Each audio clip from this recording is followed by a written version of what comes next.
Welcome to the Give for Grouse podcast, dedicated to giving the ruffed grouse a voice by promoting sound wildlife management, advocating for forest health, and championing all things conservation.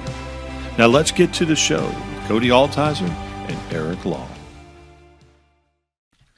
Welcome back to another episode of Give for Grouse podcast. I'm one of your hosts, Mr. Eric Long, and likes to go by that, by the way. Mr. Throw the Mr. in there, please.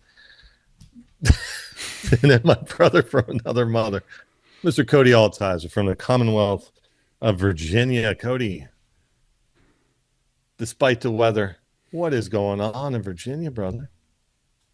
It's a beautiful time of year. It is. Guess what I heard this morning? Oh, I will stump you on this. Oh, okay. It's not a grouse. Let me think. Not a grouse. Okay, let me think. 9 o'clock in the morning. Okay. Well, it's a bird. I didn't get a phone call, so it's not the one that starts with a Q. The clue and the abnormality of the story is that I heard this bird. The season makes sense. June. At 9 o'clock in the morning, not a bird I've ever heard when the sun has been out. Well, it'd be a whippoorwill. A whippoorwill. Have you ever heard one? Like broad daylight? No, not at all. No. Weird. I was doing taking real estate pictures of this 65-acre clear cut. 9 o'clock in the morning, I had just about got my drone up, and I'm like, it was almost like when you and I heard the quail. Yeah. Like I heard it, and then I dismissed it, and then I heard it again. I was like, buddy, I don't know if he stayed out too late. Blackberries are starting to ripen. I don't know if he got into a fermented blackberry patch and he's a little tipsy. But something was going on. Like I thought it was so interesting just to hear one at 9 o'clock. Again, it's June, middle of June. Days are longest now than they will be all year. 9 o'clock in the morning, middle of June. I mean, it's full sun. He was whipping his will. Oh. Maybe. Jeez. I don't know why I find that so funny. Well, it is. I mean, I don't know. It was just funny. Yeah. Completely out of place. And you only did it like 2 or 3 times, like not, really? Not going to town like they normally do. Yeah. Yeah. I got nothing exciting to report on my end other than ticks. My gosh, Cody. It's like my dog sleeps with me in bed, and I brush him. I'm not going to lie and say I brush him every night, but almost every night, not once, but twice, 2 different times. And we have fun with it. We call it tick check, where he just gets a finger massage. And I run my hands through his, fur and check. And middle of the night, man, I'm just throwing ticks off me. It's just insanity amount. How many ticks there are. But no, other than that, nothing to report on the exciting news of Eric. But so moving on from that, it's a good segue. Homework time, Mr. Altizer. We have, as per usual, if you give a 5-star review on Apple Podcasts or Spotify and show proof of doing so, send it to or DM us, showing that you will get your choice of these little bad boys. Quail, grouse, decisions we have to make in life. Which one do you want? I don't know. So anyway, we'll send those off to you as soon as possible. And then also we got some merch, old merch. We have t-shirts and hoodies, gray, both of them. And Grouse running a chainsaw. The sizes run with the t-shirts run true to size. Beware large, order large. If you want a hoodie, which will be hoodie weather here for too long. We get through a couple months, it'll be hoodie weather. Tend to go maybe a size up. Don't be bashful. Don't be shy. It's not you, it's them. Yeah. It's not you, it's them. In the sense of you might want to consider going a size up. Shirts are $25. Hoodies are 30, and we got a new shirt that I'll let Cody explain. It is the season. Everybody wants one. It's the hottest item that we have. Yeah, I was hoping I'd have it by now. I thought it might come in the mail today. It is a shirt that has our logo on the front and on the back. It's an illustration of brooding habitat. It's got little chicks, and they could be... Here's a question for you. Why are they called poults? Well, Cody, somebody thought that would probably be a good idea. I was thinking about that. It's a baby birds. It's got baby birds. They could be turkey poults, quail, or grouse chicks. And an illustration of brooding habitat. And on top of the illustration, it says brooding habitat. Below the illustration, it says chicks dig it. Chicks dig it. Yes. Which I think is pretty cool. Yes. And it is the season. This morning, I saw a hen and a turkey hen and some poults, and they were big. Yeah. And those I was driving probably 7 or 8 of them. Wow. Which was cool to see. There you go. On my place back home, the other day I saw a hen and 2 poults, which is kind of sad, but 2's better than 1, which is better than none. They were big enough to fly. And then I had a trail camera clip, and this 3 weeks ago now, of a hen that had probably 7 or 8. And then another cool story I shared with you, the trail camera clip of a hen and a white poult. Yes, we need to share that. We need to share that with people. That's too good. That's too good. As you mentioned, 'tis the season. Hopefully, I'm sure there are out in the woodlands some grouse chicks scurrying about the forest floor, picking up spiders and bugs and getting all fat and happy so they can fly around. But 'tis the season. Brooding habitat, chicks dig it. T-shirt, $30 because it's front and back print, so it costs a little bit more. But $30 true to same size. thing. Yep, true to size. But no, it's we're almost through.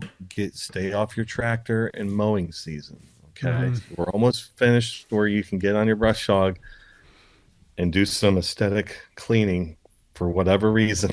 Yeah, we're almost through it. Be more patient.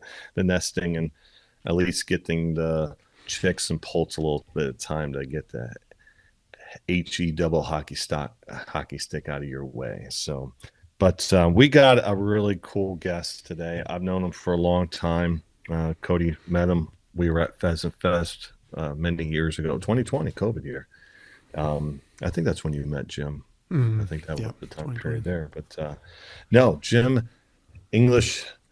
His resume is impressive. I met him doing some Ruffed Grouse research back in the day. I think he mentioned 1996 to us.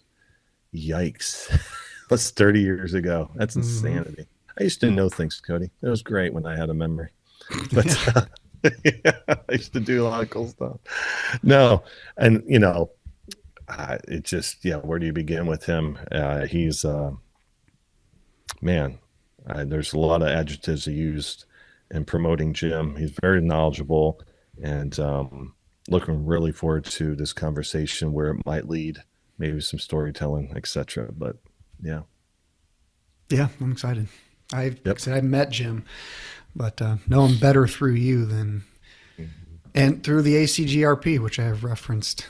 We need to keep a counter every time I say ACGRP. Ding, a little ding. $1 gets donated at the. Truly, yeah. $1 gets donated. That research and book I have referenced many, many times. He did a lot of the field work. You guys worked together, and he was one of the biologists who did a lot of the field work in that. And what was cool is, and we will confirm, it's listed in the book. The study areas across all the states, and in Virginia, on the map, it's Deerfield, which is 30 minutes from where I grew up in Augusta County, north. So, when I was a little squirt, just a little squirt, scooting about the woods, shooting squirrels in the afternoon, Jim Inglis may have been researching grouse right up the road. Yeah, dodging bullets. Find that out, but yeah. Well, without further ado, let's get Mr. Inglis on. Mr. Jim Inglis, how are you today? I'm doing awesome, Eric Long. How about yourself? Oh, Cody, good to see you guys. Right as rain, good as gold. right as rain. Damn it. I was going to say it before Cody. That's Cody's pitch. That's his stick. I was going to Nice. say it's good slam it. But no, very excited to have you on, Jim. I know you and I have known each other for That's the over thing. We 30 ended up. some years. And and that was on a project that we'll dive deep into. And I know Cody, Yeah. I've read the book. Um, um, but Cody knows it inside out. I don't retain very much after I read. So Cody knows it. And I know there's a lot of questions and stuff like that about that. But working on Ruffed Grouse, you've got a whole long list of accomplishments working for Pheasants Forever and what you're currently doing now. So you know the routine. You've been on podcasts many times. Just a little short version of who Jim is and what you've been doing and yeah, what's going on. It's been 30 years ago, Eric. Can you believe it? Man, I remember that day. That rolling 98, into 97? 96. It would be 96. 96. Yeah. So we'll go back a few years before that, but I guess my introduction to Ohio was you. So, but we'll start back. Yeah. And that was a good one. Yeah. Look where I ended up. Yeah. Well, you're welcome. Thank you. No, I started out. Well, I grew up on a dairy farm in Western New York State, there in the Finger Lakes area, and kind of figured out that maybe farming wasn't my thing, but I like to hunt and fish. So I kind of took that route of, well, I like to hunt and fish, so maybe I should do something in natural resources. So ended up at the forestry school at Syracuse, did research, up in the Adirondack Mountains, worked on white-tailed deer, internships, those types of things. And then my first job out of undergrad was out here at Ohio State, and it was on that Ruffed Grouse project. So, at that time, and even today, I mean, as you're a young, just recent graduate, you go out and do internships and seasonal jobs. And so that was that research position that drew me out here to Ohio, and did that for just under a year. And then they were also the Ohio State Division of Wildlife was doing some research at Deer Creek Wildlife Area on pheasant telemetry study and grassland bird study. So I jumped over there with another graduate student and did that. Then ended up down at Virginia Tech through a classmate of mine from Syracuse that was doing his master's down there and continued to do Ruffed Grouse work. And then jumped to Mississippi State for a master's work, and then back here to Ohio to work for Pheasants Forever. So, and that's been the good part of the last 25 years here in Northwest Ohio. Yeah. Overachiever. That's what Jim is. That's what, yeah. No, just couldn't figure out what I really wanted to do when I grew up. And I think I'm still in that same spot, Eric. I'm still trying to figure that out. I went to high school, graduated. That was fun. That was cool. Yeah. Oh. Yeah, met a whole lot of awesome people along the way. I bet. And the reason why I'm here, I mean, really the reason why I ended up here is because of the folks I initially met here in Ohio, and then worked, throughout, the various universities and partnerships and agencies, and you just, run into awesome people and get invited to do cool things and make a career out of it. Yeah. So before we dive into the grouse stuff, I know Cody and I are both biting a bullet to do, but I want to touch on your Pheasants Forever career, over 20 years of service with them, and then recently, air quote, retiring from that. You said you started out as like a regional biologist for the state of Ohio, that is. And then how in the world did you go from that to director of government affairs? Like, what's that? What's that entail? Like, is that an interview? Like, hey, yeah, kind of. Short straw, maybe. Yeah. Oh, yeah. Look at that one. But again, I can't say enough about the people that I've met along the way, and how that story happened was I was 3 years doing wild turkey research in Mississippi at Mississippi State University, and a very good friend of mine, Mike Brazier, who now works for Ducks Unlimited, and you may see him on the DU podcast. He was doing his PhD work here at Ohio State on waterfowl here in Ohio. And he saw the job come across the desk. I mean, this is almost pre-internet, where there's still job boards, and he said, "Hey, I heard about this job. You should look for it and or look at it. And so, and I knew, I had some contacts with the Division of Wildlife and others here. And so even before I finished my master's degree down there, I got the job with PF. So about 6 months later, just about 25 years ago this week, I drove from Mississippi up to here to start that position as the regional biologist for the state. And in that job title with PF and QF, well, really at Pheasants Forever at the time, you're working with the chapters, you're working with agencies, to raise money, get it on the ground. You might be down at the state house, giving some testimony on conservation funding or something, but it's a little bit of everything. And at that point with PF, I mean, there were only maybe 40 employees nationwide, and most of us, there were like 12, 15 field folks. And then, I was very fortunate to be part of a lot of different parts of PF, including launching Quail Forever in 2005, and then working on the Farm Bill biologist positions. Some of the first ones were here in Ohio. And then, so after all that, then the organization asked, hey, we could really use some help in Washington working with USDA and Department of Interior and others, just to, keep things moving and bring volunteers and staff into DC. So they asked me to do that and jumped into that role and really enjoyed it. And then didn't move to DC. I could do it all here from Northwest Ohio. Okay. And just traveled there a lot. So it was a lot of travel, but worked again, kind of as a liaison with a lot of the state, federal agencies and NGOs across the country to, make great things happen with policy that turns into programs that turns into wildlife habitat on the ground. So, yeah. What's amazing is the story from Syracuse to Mississippi State, because the class, every now and then you'll get this, no matter what part of the country and whatever, there's a class of students that just make and shape conservation. And like the class that I went to college with, we didn't go regional, it was more state, and the impact that my group, the class, is phenomenal. It's just incredible group of people that are just killing it. But yours regionally, you went to school or had, not maybe the same time, but the same time frame with Dr. Ben Jones, right? You guys went to school together?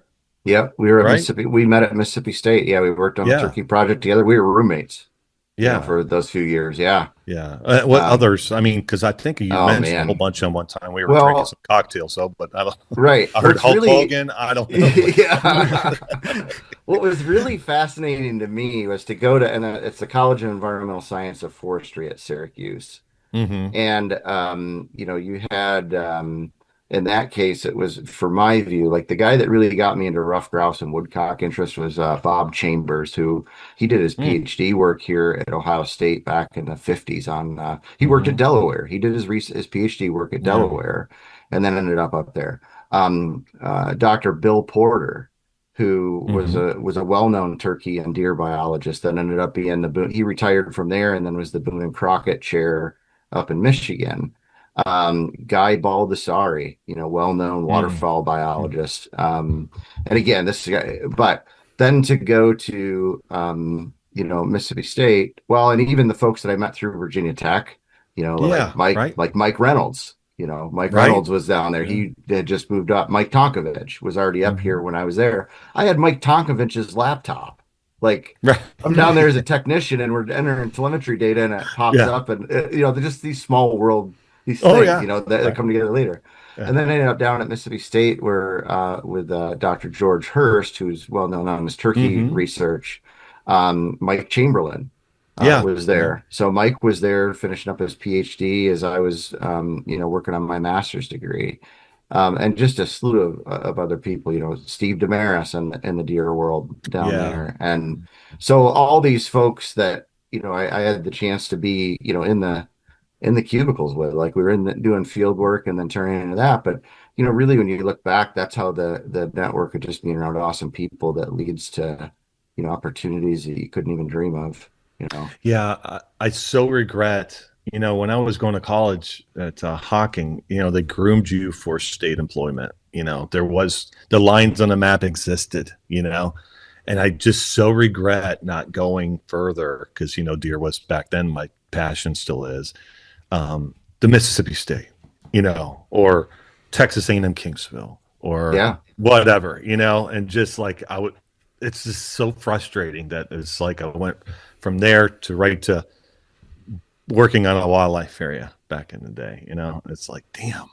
Yeah. I got a chance to do a deer capture at King Ranch, one year with, Randy D. Young. It was his PhD student under Damaris doing genetic work, and they needed help with the deer capture. So I went over there for 4 or 5 days, which is just really cool. So man, that's good stuff. But it's all you just take those chances, and you never know where it goes. The only thing that I kind of regret is not going west.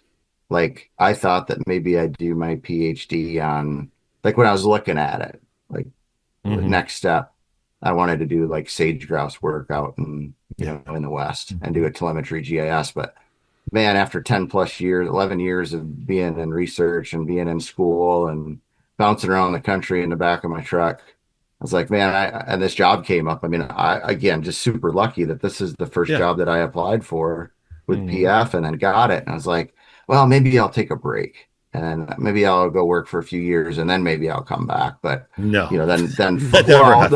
And then you just kind of fall in love with the organization, and I never thought I'd live in Ohio, and then I met a girl here in Wyandotte County, and it's all that. But anyway, but still have a chance to work across the country and have a great network of people. It's amazing. Yeah. It's funny because we worked together. Like I said, it was, like you said, it was almost 30 plus, over 30 years ago.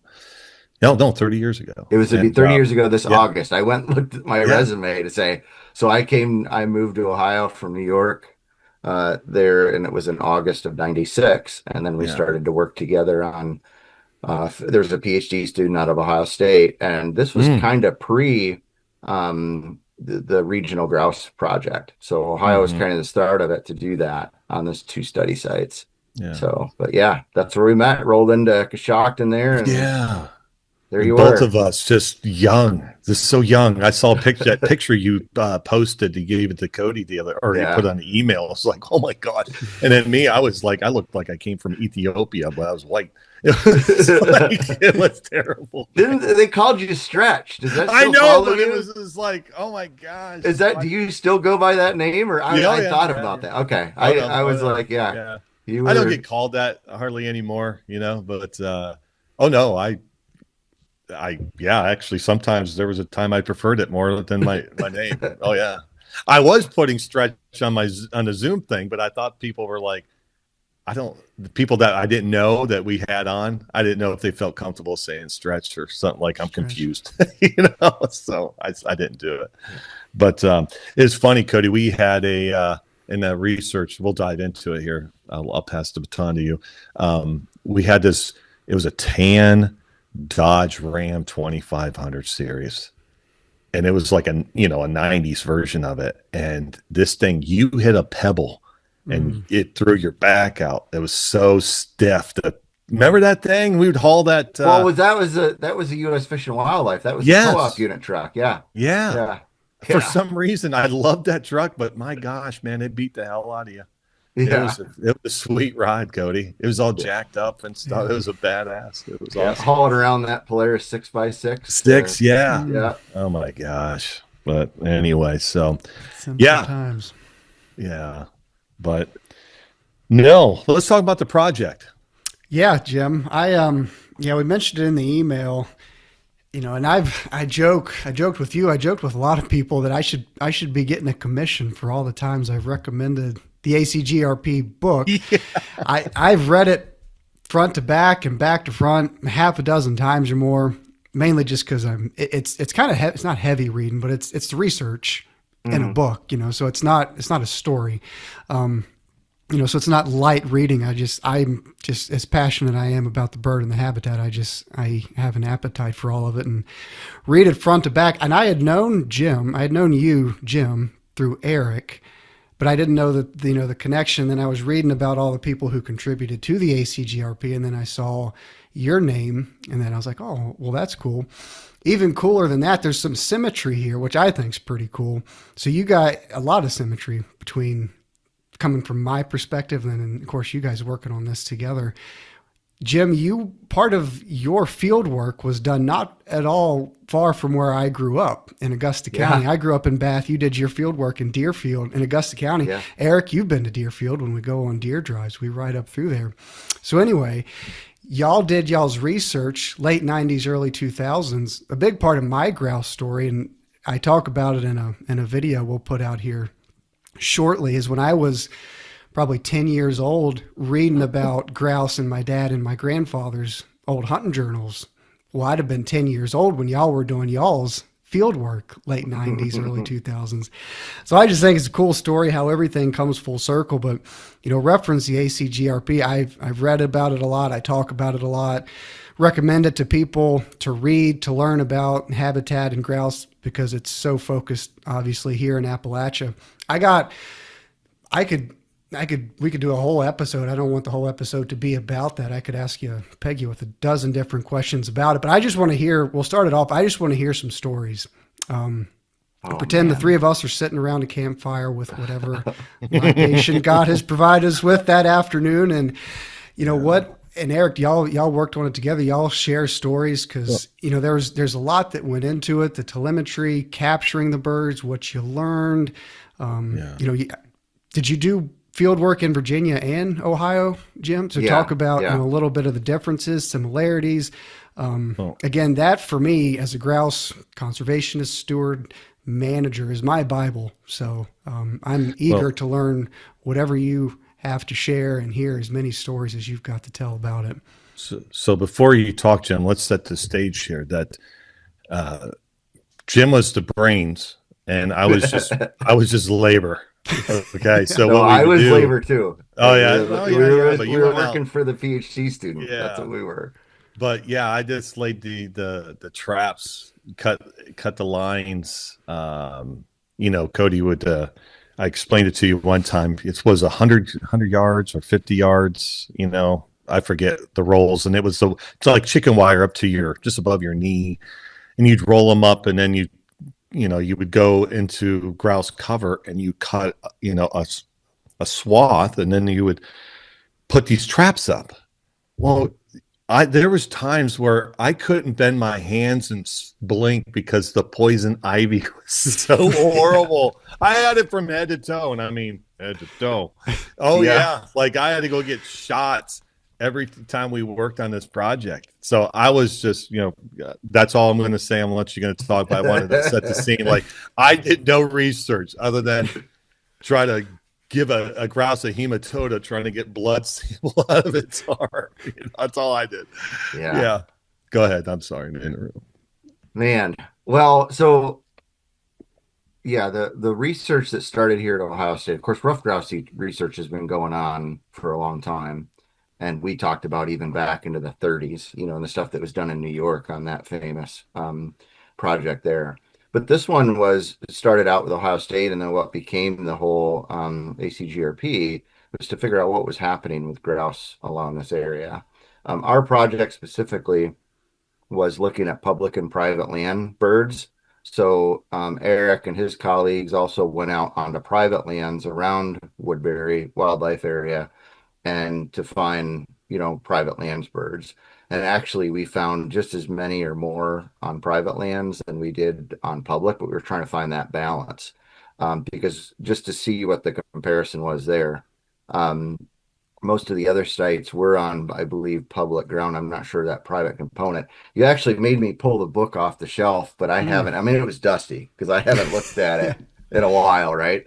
And but yeah, I was just trying to figure out, a typical wildlife research on survival and reproduction. So we'd catch those birds in the fall. We'd put necklace transmitters on them, like that picture that I sent you. That picture that I sent you was actually from Virginia. But we'd put those transmitters on them, and they'd last for a year to 18 months. And we just track them around all year. And then especially in the nesting season to figure out, where they were nesting, if they were successful, how many, chicks survived, where they were overwintering. I just try to answer some of those questions where, especially during that time, as we also talked in that email, that a lot of the grouse work being done up in, Wisconsin and Minnesota and the Michigan and kind of the Great Lakes states, which kind of had a little different habitat type, and the Appalachian birds, what we found out, they didn't cycle like they do up Mm-hmm. in the Great Lakes. Um, and again, if I'm wrong on this, correct me, but they were a little bit longer lived, and then the reproduction wasn't quite as Mm-hmm. high. Yeah. The snow wasn't as fluffy and as often, so they didn't snow roost like the birds up north did.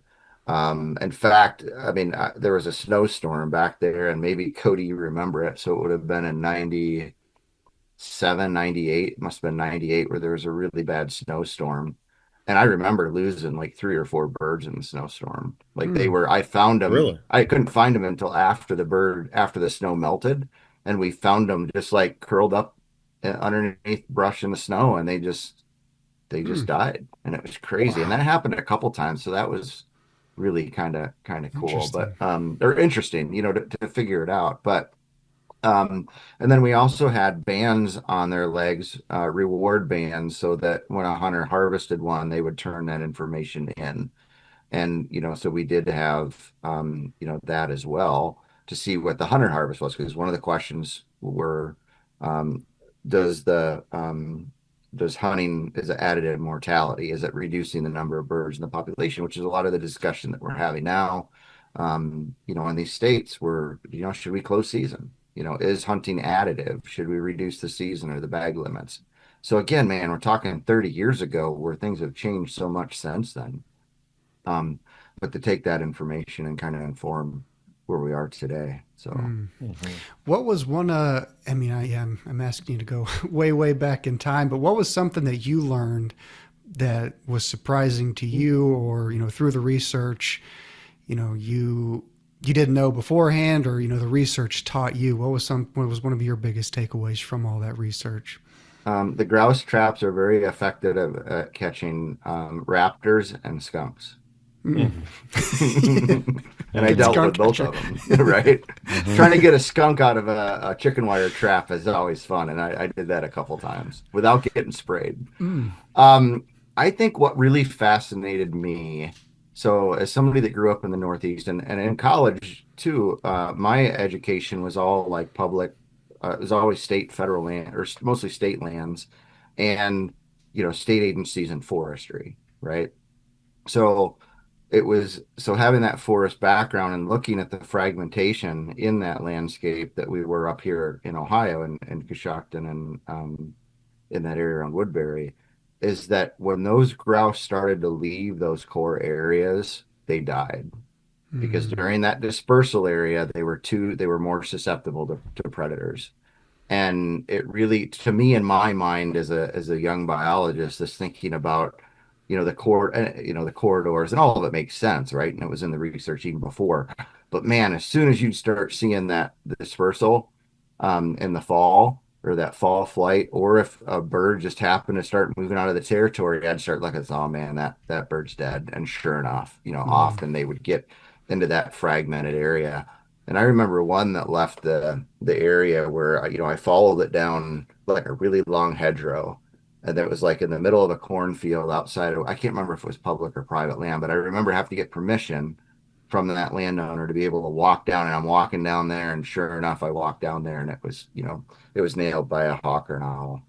And Mm. it was just that part of knowing that if that bird would have stayed on the area and stayed in that prime habitat, then they would have, likely survived. So that was one thing that really stuck out to me.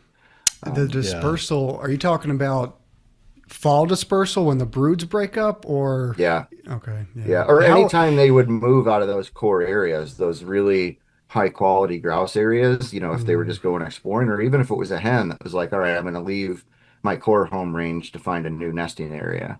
And they'd leave the area, or again, just go walk, just flying out or walking and then getting nailed. Yeah, they like their spots. Can you, I'm sure it's in the book. Can you remember what the average dispersal distance was? Like how far, were they traveling?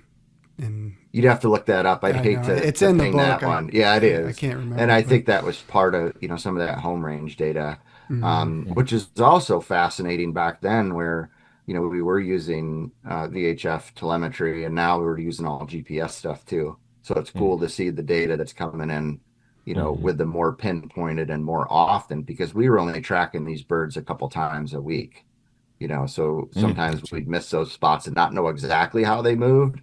And sometimes they would go, for miles, but you don't know how they get there or how they got there. Yeah. So, because I know, like the research showed that I think it was above 40% was avian predation was the outcome. And I know when we worked on that project, if I remember right, I forgot how many grouse we actually caught, but it was high. Like I remember you or somebody else that worked on a project finding the little net collars up on top of little cliffs, the coal, it was like, oh, okay. But it was pretty high. But talking about dispersal, I was with Cody last year. We're driving down the road. It was the fall, right, Cody, when we saw that grouse cross? Yeah. Yeah. It was September. You weren't with me. I called you, but it was September. Oh, that's right. Yeah. So you showed me where it was. And it was like state park, walk across the road into a state park. And it's like, good luck. That was a walking dead grouse, Yeah. But it's amazing. The what they do and what they live and how they evolve around everything. It's an incredible creature. That's for sure.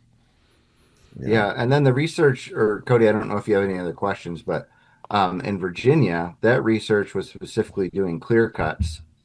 And it was back there in that Buffalo Gap. I was trying to find the maps the other day to show you exactly where it was, but it's at, Washington Jefferson National Forest there. And we were doing clear cuts and then also putting prescribed fire and burning those cuts to try to get that regeneration. And the other really cool experience is I was telling you, I was living at that old Youth Conservation Corps camp there in these old trailers, and they had like like bunk houses and then a common area. But for a month, I lived with some smoke jumpers who were doing detail work to help put the fire lines in around there. So they did a detail. I can't remember if they were from Idaho or Montana. I honestly can't remember because I also worked with smoke jumpers down in Mississippi on detail work. But they were putting in the fire lines, and then we were doing the prescribed fire. So when I got my my S-130 card, I actually took my course with a bunch of inmates from the local prison. Because out there in the east, and those guys at Deerfield out of that ranger district, they were training and having these these inmates come out and get certified. And so that's what I took my S-130 with, and that was my introduction to wildland fire. I was on a couple wildland fires or pulled in and just learning about that, which kind of informs. I was doing similar work in Mississippi in longleaf pine on wild turkeys, and then the fire stuff that I've done here. But that was the other thing, is looking at Virginia as prescribed fire as a better tool to get better grouse habitat and to help with that regeneration in those those oak dominated forests. And it was very different working in Deerfield than it was in it's Deerfield, right? That's the name of the district. Yeah. Eric, we drove by that hot shot. We went to Damon's one morning. That's that hot shot ranger district there. Yeah. Craigsville. I don't know if you ever, Craigsville. Yeah. Oh yeah. I remember. Yeah. I'm sure it hasn't changed much. It's kind of it's an interesting locale, but you mentioned the fire. What did you guys learn, reference all that? Because, how did the grouse respond? How did the habitat respond? How old were the clear cuts when you were burning them? Because that's one thing I'm learning down here is in conjunction with forest management or in conjunction with a timber harvest, me, and maybe I'm just kind of showing my ignorance, that 2 or 3 years ago I knew fire was a tool for grouse habitat, but I didn't think of it as a priority for whatever reason. Again, maybe that's my own shortcoming, but I have some experience on a nature conservancy property here in Bath County on Warm Springs Mountain, and they burn it at scale on a depending on the unit, 5 to 10 year return interval. And I mean, they're not burning high quality timber, and they're burning the right habitat at the right time. So there's a lot of nuance to it. But as I'm learning, like here in Western Virginia, fire, it may be at scale. I think, maybe the best tool we have for grouse and grouse habitat. It's amazing, Jim. I got to witness it. Cody, he talks about it, brags about it, the footage that he was getting from it and stuff, and then actually seeing it on the ground, what that fire does, in that type of stuff. It's just amazing. It really is. Yeah. Well, I don't really recall. I was only there for, I think through the spring or that next summer. So I wasn't there very long. So I was doing the capture, and then I was working with Derek Whitaker, who was the PhD lead on that site there. And we were doing a bunch of vegetation stuff and transects across those, but all the clear cuts were done when I got there. And then we put the fire on the ground that next, I think in that fall, and then the next spring. And then I was out of there by, I think I was headed down to Mississippi by June or July. June, I think.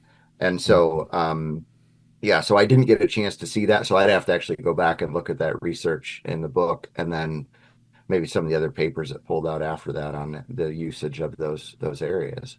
So, yeah. But it would be cool to go back and see them, and to get back up there. But it was a lot of work. Cool. Be cool for you because, again, not to dig too deep, depending on how those areas have been managed, because again, a part of my property where I have grouse or have had grouse historically, they've kind of come and gone. It's a 30-year-old clear cut. It was clear cut, I think, in 98.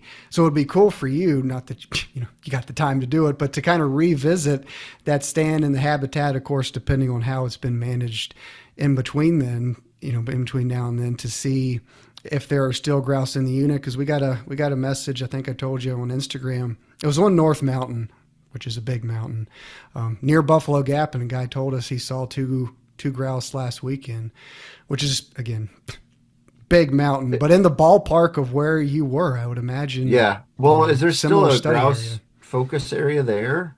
Is there still a Forest Service designated? Because maybe I was wrong, but I thought that that was going to become or labeled as a grouse research area and a hunting area, managed as intensely as possible. But that was, again, 30 years ago. That sounds right. I don't want to speak too confidently on that being the case, but that does sound right. And I've seen pictures of, a GW Jeff sign, this is Ruffed Grouse Management Area. Yep. I think that does ring a bell. Interesting.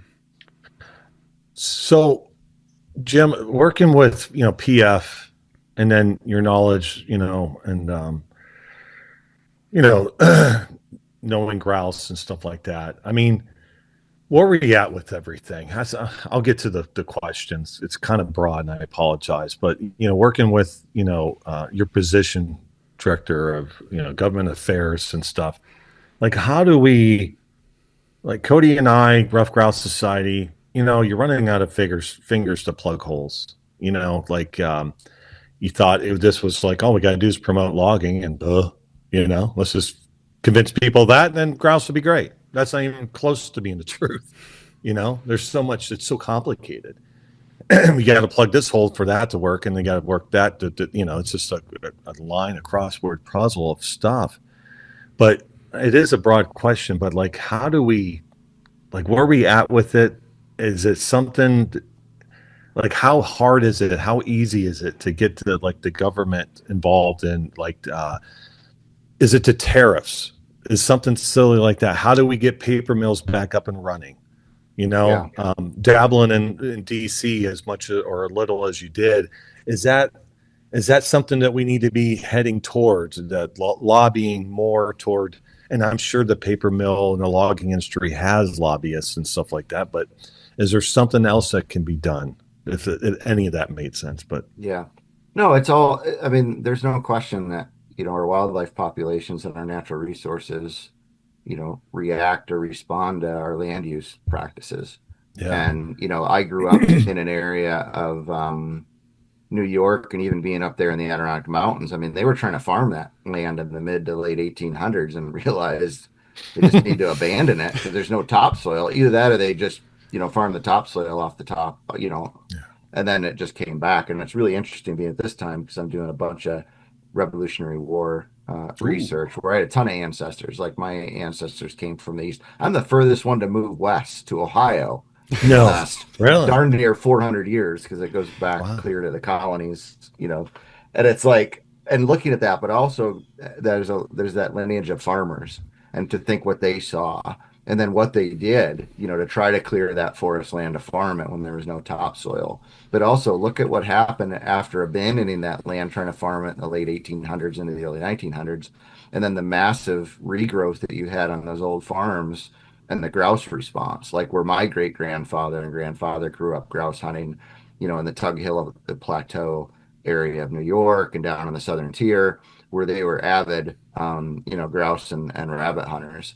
And so and to know that that was back in the 30s and 40s, when you think about it, and Mhm. you're thinking about that region there. And then now we're in a different stage, and we have been since, if you look through the decades on, what that growth looks like, and knowing that that Appalachian range is getting to be an older age class, or a lot of our forests in the east are just older, and they're not going to sustain the young forest species. I mean, whether you're talking a grouse or a woodcock or a other species, whether it's even amphibians and um, you know all the birds and all those things. But the question is, and this is what is hard to find an answer to, how do we incentivize the management that's going to benefit things? And I will say that, my love was actually, forest and the eastern woodlands, and that's where I grew up. But I also very much fell in love with when I first saw the prairie and prairie grasses and Deer Creek and that area, and then learn more about pheasants and grassland birds. It's like, man, prairies and wetlands are pretty cool too. I think I want to go. Like Yeah. that's why I came back around. That's why I chose to work for PF too. Was, man, that grass stuff is really interesting, and the wetland and the prairies is something new and different. So, but any landscape that we're talking about, we have to be intentional, and when you're intentional, it still costs money.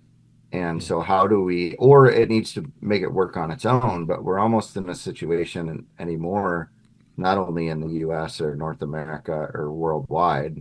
I mean, when you look at the habitats and the species and the people and the communities that are dependent on that, how do you make it work so you can have a little bit of everything, right? And you can have that.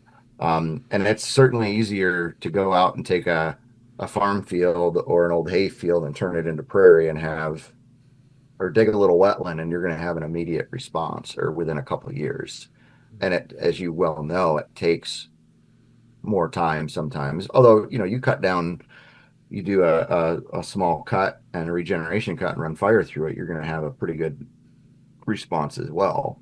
With birds coming back into it. That was a crazy thing about doing turkey research, is you'd run a fire through there and they were back in there within a couple days, bugging around, and you get that regen. Because I was doing growing season burns and longleaf pine as part of my research too, where that fire ecology that was introduced in Virginia.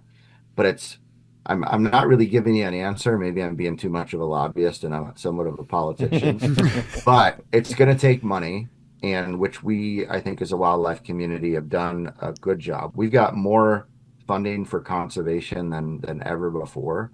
Whether you go back to the Great American Outdoors Act that we got passed, 5 years ago or so.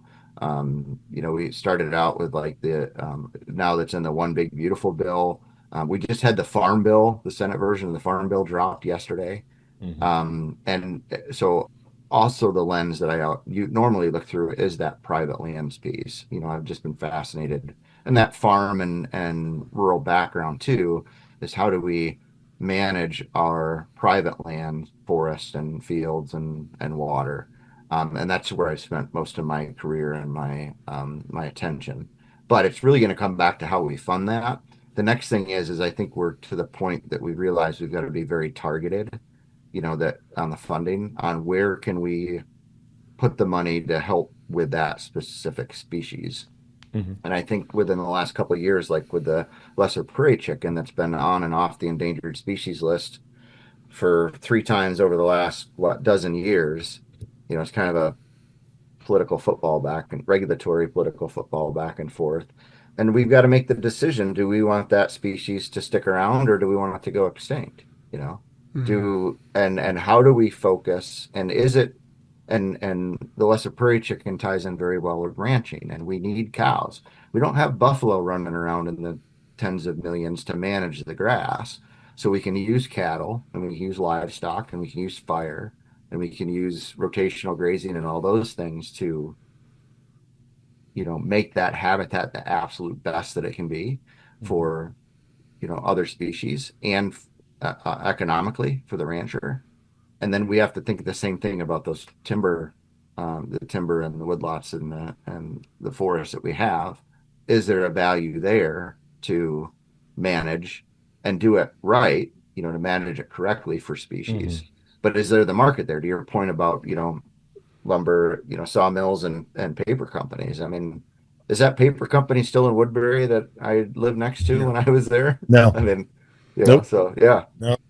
Nope. So there's your market. And then to see the same thing in Mississippi where, in the last 30 to 50 years, we've planted all this loblolly pine and now don't have a market for it. And we've, what do we do with it to try to bring quail back? Because it really wasn't the best thing to put a monoculture, loblolly or slash pine out there to manage for anything. I mean, what those stands look like. So, but for me, it's also fascinating. And how can we tweak, policy and programs to, that basically incentivize really biodiversity that's going to benefit everything from monarchs to lesser prairie chickens to, elk and, mule deer. I mean, that's I think what got me really interested in that policy piece and really brought into it was to say, okay, how do we, with a stroke of a pen, influence billions of dollars for forest land and wetlands and grasslands, right? So I gotta walk away with this and this. Tell me something positive, even if you have to lie to me. In the sense of, is there people in Washington that, when you were dealing with those types of issues and senators and congressmen, are they aware of these things? Like, there's so much going on in the world. Not to interrupt you, I'm sorry, but there's so much going on, and it's like, there's immigration, there's this, there's fentanyl, there's all this stuff, and then you have prairie chickens and grouse. Like, what do you want me to do? Stop it, So I always worry about that. Like, do they know that? Is there people fighting for a paper mill?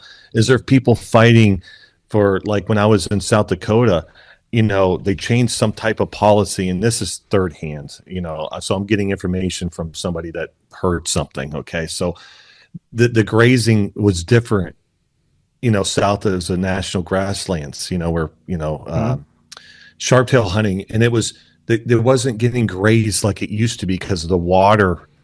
They used to supply the water or something like that. Now they had to supply their own water, and it's like, now we're not doing that. So it wasn't getting as grazed as heavy. They weren't putting many cattle. So it was still too tall for sharptails, but perfect for pheasants.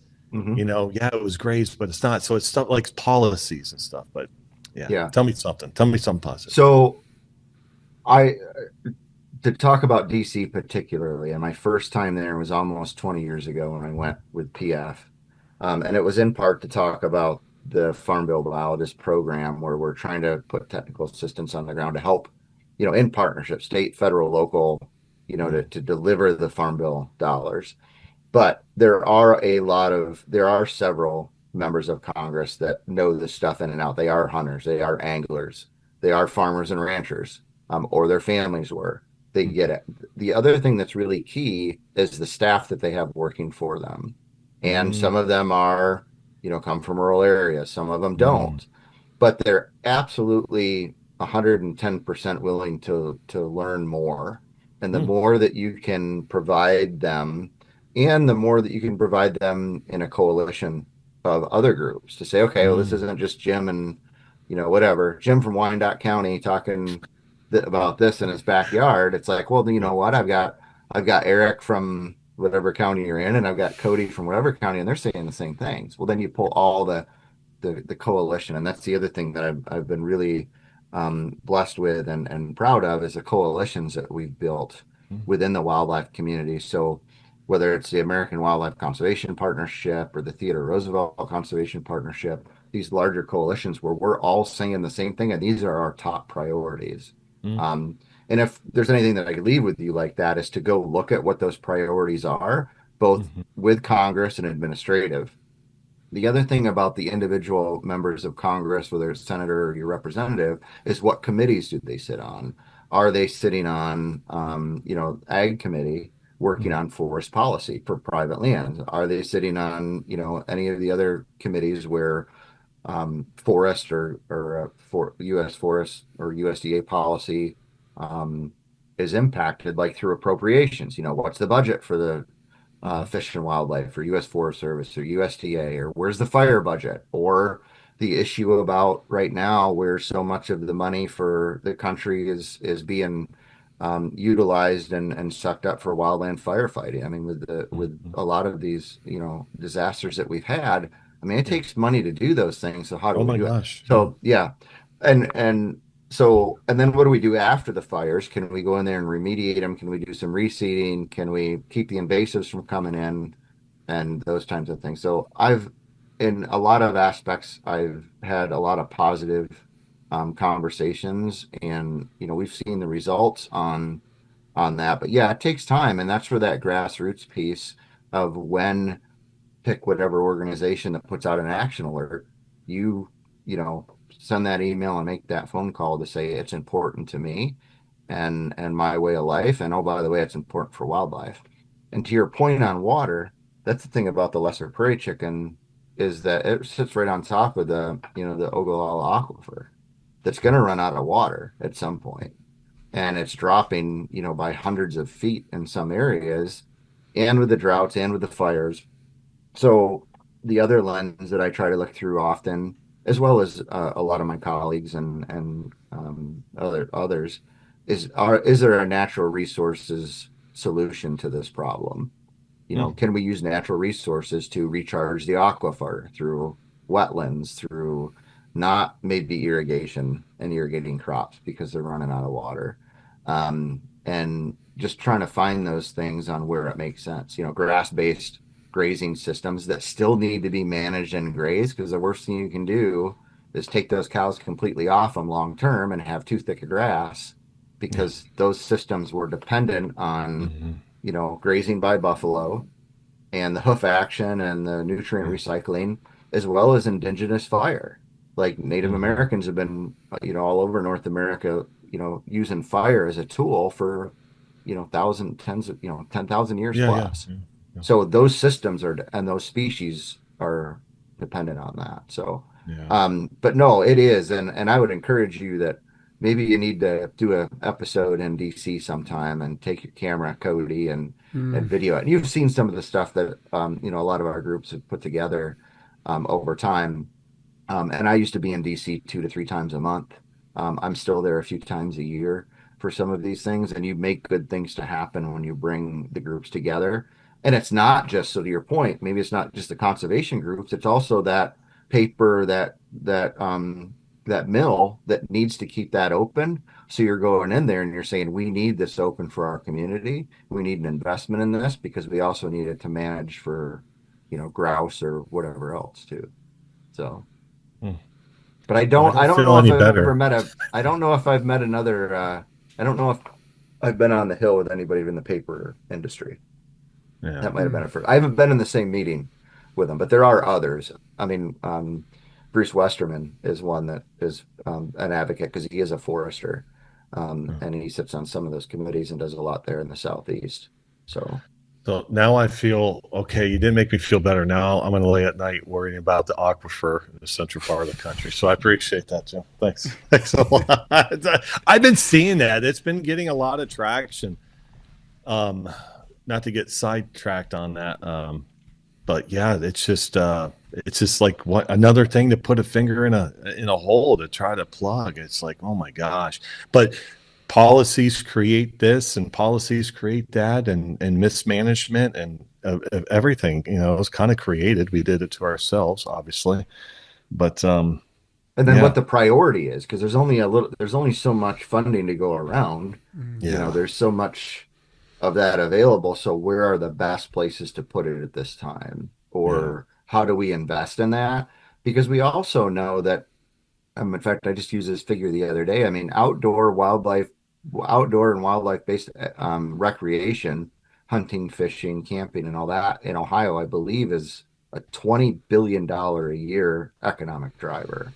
mm-hmm, And you know, you look at Lake Erie with you yeah, know, from a fishing standpoint, or the birders that come from all over the world because of that, those natural resources that are there mm-hmm, and the habitat that's there that's attract those. So it can be, and what I can get frustrated by is that maybe your elected official doesn't view it that way. Maybe they see another land use as being more money, but it might only be short term, you know. yeah, So look at the long term benefit of what, you know, these forests and fields and water have provided. And there's a safe bet that if we manage it right, it'll be there in the future for, you know, future generations. But we're going to have to invest in it. And just to kind of drive home that point on the lesser prairie chicken, we may have to be a little bit more targeted. So let's really think of the rough grouse as an example and look where the range has shrunk in this part of the world, you know, Indiana, Ohio. You know, it's a species of concern on a lot of state plans right now. And do you have to step back and say, well, this is where we've got to draw the line, you know, and this is where, you know, this is, and they're using it, the term underneath the USDA Working Lands for Wildlife in the West. It's defending the core habitat of the grasslands that haven't been as converted or are not getting encroached by cedar encroachment or, you know, losing to cheatgrass or something. How do you defend those core areas and then start pushing back? So invest as much as we can, and maybe so there's been more discussion within wildlife to do that is we can't defend every county. We can't invest and put the millions of dollars into every county, but we're going to have to probably, you know, in a sense, pick winners and losers, at least at the start, to yeah, defend where we're going to be able to push back because there just isn't enough money there to do it. yeah. We So, almost need, I say this tongue in cheek, you know, we don't need another Aldo Leopold. We need another Teddy Roosevelt.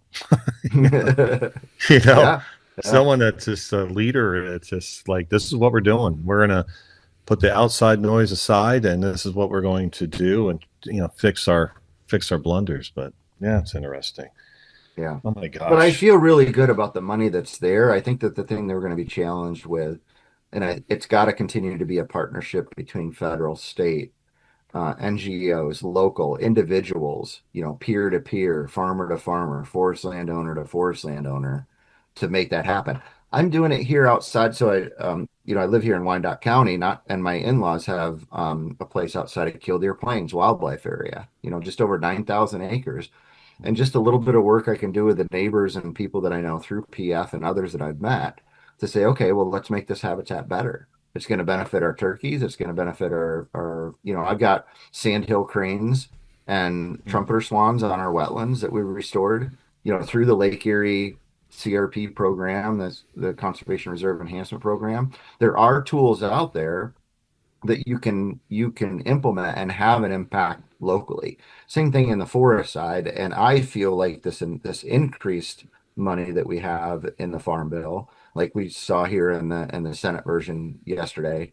Um, I think that it'll be spent mostly in rangeland and forest lands on private lands across the country. Mm. But we need to apply for it. And we went and fought for this money. Now we got to get it spent, and maybe we can go ask for more later.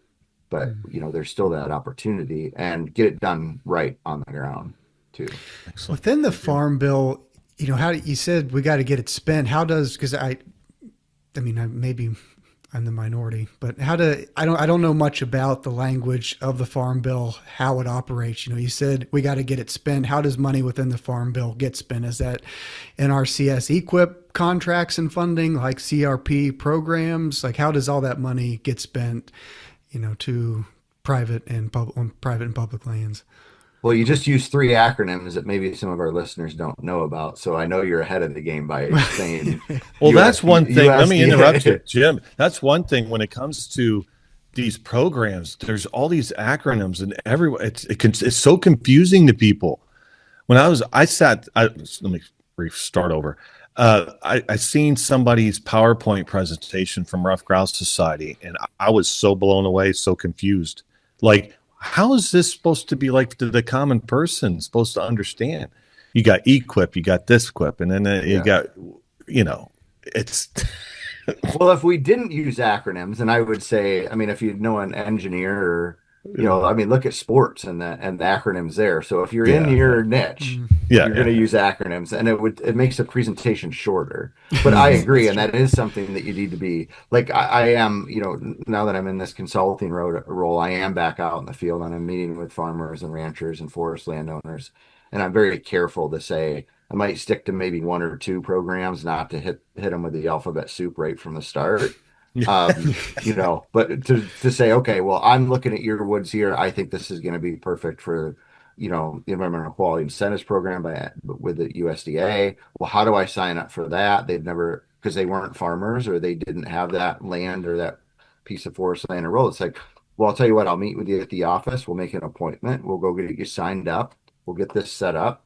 So, Cody, back to your question is that if you have any piece of land throughout the country, there's an ability to have the ownership sign up under USDA to have it as a field. If you're planting crops or hay or pasture or if it's a woodland or a wetland or whatever, and have that identified. And then that gives you the opportunity to apply for funding that may be available in your area. So living in the Lake Erie watershed, it's a high priority landscape as part of the Great Lakes and Lake Erie and all that. I know that there's a whole menu of opportunities. You got to figure out what works best for the landowner. Do they want to do a quick hit equip program that they're going to be done in 3 years, or do they want a 15-year conservation reserve program, CRP contract, or do they want a permanent easement? Like, is this something that they want to have in that's 30 or permanent?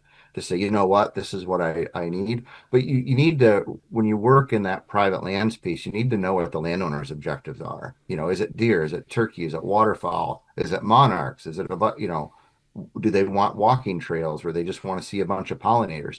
This one gentleman that I'm working with has bees, and he's going to retire, and he's going to do a bunch with honey and selling bees and splitting hives and all that. So putting together a mix that covers first pollinator mix that covers those blooming periods, that's going to produce the most honey for him, taking care of the invasive species, all those things. But yeah, I mean, it's not a one size cookie cutter approach, but it takes those individuals that often work for federal, state, and NGOs, or even a volunteer chapter, whether it's RGS or PF or DU, that has that knowledge that can help you move through that. But you're right, there aren't, and it can be confusing. I mean, and I've realized that now even more, talking to landowners when I'm trying to, they call me to say, hey, I hear you're the guy that can plant this for me. What do I do? And it's like, they don't have the track signed up, or they want to do a really serious forest management plan and just not have somebody come in and cut what they shouldn't be cutting and leave what they shouldn't be leaving, right? And do it right. And not only that, find them cost share to do it. So they're not paying out of pocket. And maybe they don't want to do the invasive treatment, but we put money together to pay somebody to come in and do the hack and squirt or whatever, or the post stuff. So have you heard of the Grouse Bill? I think that's what it's called. Jim, is there, well, you're kind of smiling. Yeah. I saw it. It was circulating on social media. I don't know, maybe a month or two ago. Jim Justice proposed it. Are there any legs to that? Because when people were first talking about it, I mean, I got all excited about it. Maybe just being a prisoner of the moment. But then I think, if I remember the language, it was 75% reimbursement for post timber management projects on private land or something. Are you familiar with it? Is there anything you can share I, reference to that? Does it have any legs? Yeah, a little bit. I've been so focused on Farm Bill right now, but it's where, programs like that can be, absolutely beneficial, but then also sometimes you have to figure out where it belongs and then how do you Mm-hmm. pay for it? So that's a lot of the times that we run into issues with it. Now, could something like that get picked up in the Farm Bill? Absolutely. That could show up as an amendment because that came out after the House version already passed, I believe. And then, but this could be picked up on the Senate side and introduced as amendment to say, yeah, this is something that we want to try, or maybe it shows up at a pilot project, and Right. maybe it shows up in, West Virginia and Virginia and Ohio or something to say, okay, because there are things like that that happens. But when you make policy changes, there's often a cost, and Mm, that's where you need to find, in a lot of cases, we're kind of in a situation where it has to be budget neutral, or you have to, take money away from one program to fund another. But mm, yeah, no, there's always opportunities for bills like that to be, um, and especially if it comes through to be bipartisan on both sides of the aisle, and you have a Senate and House version that you can get through, and then, see how it works on the ground. gotcha. Hmm. You mentioned, and when you have all this money, you gotta, it's not unlimited. You gotta focus it in the right spots. Keeping it focused on eastern hardwood forests, what would you say are, from your perspective, what are species of priority? Are grouse top five? I know golden wing warbler is probably at the top of the list. What are those species of priority for eastern forests that are, maybe not rank them, but what are the species that seem to come up most in conversation? Well, I think it's those young forest species that are on a long-term decline. You get a little bit more in maybe some of your forested wetlands and those, types of things too. And then when you're looking at Hmm. invertebrates and amphibians, but really look at I don't know if you're familiar with it, but the Working Lands for Wildlife program Mm-hmm. Hmm. that NRCS has. I mean, you've got, box turtles in there. You've got gopher tortoises in the southeast. It's I think that that's a model, and that really came out of the sage grouse initiative in the West that I had worked on, and worked on early to say, okay, how do we focus USDA NRCS funding into initiatives that benefit a specific species. We had, bobwhite quail buffer practices, which actually came out of the research from Mississippi State in the late 90s, early 2000s. That became a practice within the Farm Bill conservation programs. Hmm. If you buffer 120 feet next to a hedgerow, you're going to create quail habitat. And it's only Hmm. going to take a small amount of land out of ag production, corn, beans, wheat, cotton, rice, the major crops. But so I would say, looking at those and what the state wildlife action plans have for their priority species, and where the states are investing, and then leveraging that federal dollar coming in. So it's a Mm-hmm. little bit of both. And then so the other thing that's amazing, and there was some research, or a study that was done, about the millions of dollars that NGOs put in the private sector. When you were talking about that 75%, is the landowner responsible for the other 25%? Or is an NGO or a state agency helping to fill that out too? Hmm. And so, but I think that it's so hard because it is challenging to go meet with a landowner and say, well, I'm going to give you a 50% cost share. Are you willing to do it? And they're like, well, what do you mean? Well, you got to pay half of it out of your pocket. Well, no, I can't. Maybe I can't afford to do that, right? Yeah. Where we should be approaching them. And I think that this has changed. And it's shifting in that direction, is to say, you know what, we're going to do this. You're the landowner. This is your land. You want to do this. That's your skin in the game. You're the rancher. You're the farmer. You're doing this for public good and for wildlife. So we should be paying as much as we can so that you don't have that out of pocket expense. Because a lot of the times landowners don't have the equipment nor the time to get the work done in a timely fashion. So. Hmm. Mm-hmm. There's a program in West Virginia, I think. One of the guys who listens to us, I wish Virginia did it. His name's Scott Limer. He messaged us. It's been a while ago, but I think the DNR in West Virginia is funding, not it calls share, not complete funding, but planting shrubs.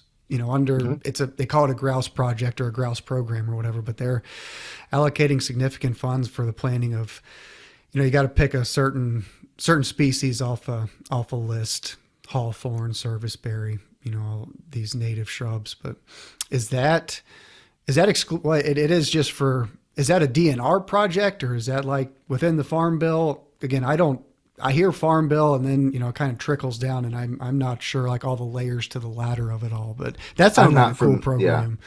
I don't think it's implemented yet, but yeah. Right. But go back to the days of another thing, just to draw back to New York. So I had one grandfather that was an avid grouse and upland hunter, or, grouse and rabbit and pheasant. And then my other grandfather did he went to Cornell in the 30s. So he graduated from Cornell in the 1940, he actually, and so he took some of those early soil and conservation classes. But think of the erosion. Our conservation started after the Dust Bowl, when we were planting all these trees and shrubs, likely where we shouldn't have been planting some trees and shrubs in the species that we're using.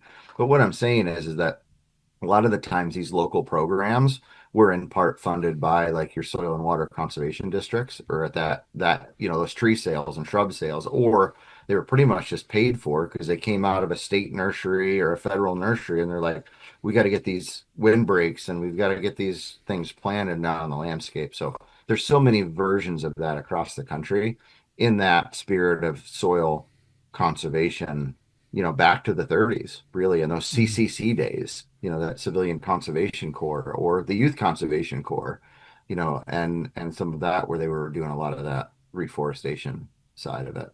But there sometimes can be help. But in most cases from USDA, it's going to be a cost share or some kind of flat rate to buy, so many seedlings per foot or per acre or whatever, and then the cost to install it. Mm-hmm. So I know you worked, with PF, and you're still, involved with, organizations. So I don't expect you to go on the attack with this question, how to answer it. But there's so much outside noise against NGOs anymore. They're not like NWTF is a good one that people beat up on. Things have changed. They can't be doing outside looking in. They can't be doing what they did in the early 2000s, even the mid 2000s. Things have changed. So if Jim was in charge, like how should these NGOs start adapting to what is going on out in the streets? And if there isn't anything, what are people missing? Is it just that the NGOs are not transparent enough? Or, I don't want you to, attack them, not by any stretch, if there's nothing to attack. But at the same time, things need to evolve, unfortunately, with conservation and how people feel about things, Right. Even amongst the sportsmen, look how divided we are. Crossbows versus that. The house is on fire, people, and you're worried about going inside grabbing a picture.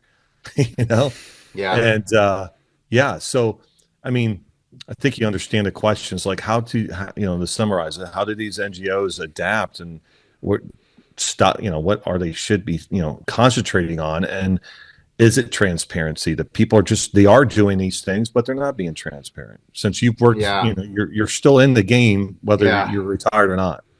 No, well, I still work for an NGO. I work for the North American Grouse Partnership, a small NGO. Yeah. So I tell you, it definitely, as we've seen, like you said, some of this noise and some of these attacks against, I don't care whether it's an NGO or a state wildlife agency or a federal wildlife agency, and whether it's the overall group or entity, or is it the people that work there?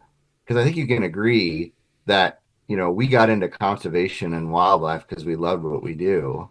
And we found, a way to do it through a state agency, through, whatever, education, whatever. And so it is challenging, and it hurts to see that, man. And you're seeing the stuff out there that I am too. And it's like, man, that's tough. And I know that, like, I know those people personally that are in those, and again, state, federal, people that got laid off or furloughed in jobs or government shutdowns or cuts to budgets, and know those people that are dedicated people that I know for absolute fact, 150% every day they're out there doing what they can for the resource and for wildlife and for hunters and anglers, and then to get blasted or to cut or whatever. So you're right. The NGO, and even within, how um, the NGOs grew since the 70s and 80s when they came up, or if you go back to, the early ones. Like I'm also a professional member of Boone and Crockett. I'm honored to be asked to be a professional member. That started in Teddy Roosevelt started in 1887, like one of the oldest groups, right? Or the groups that came out of the 1930s, National Wildlife Federation, Ducks Unlimited. When that conservation movement started, and the reasons why it moved, the reasons why they were created, and moved conservation back then. Your local gun club. My grandfather in New York was one of the founding members of Gun Club, 1935. Still in operation today. Your sportsmen, that community of doing that. So I'm going to lay that out, that it's that foundation of what's there.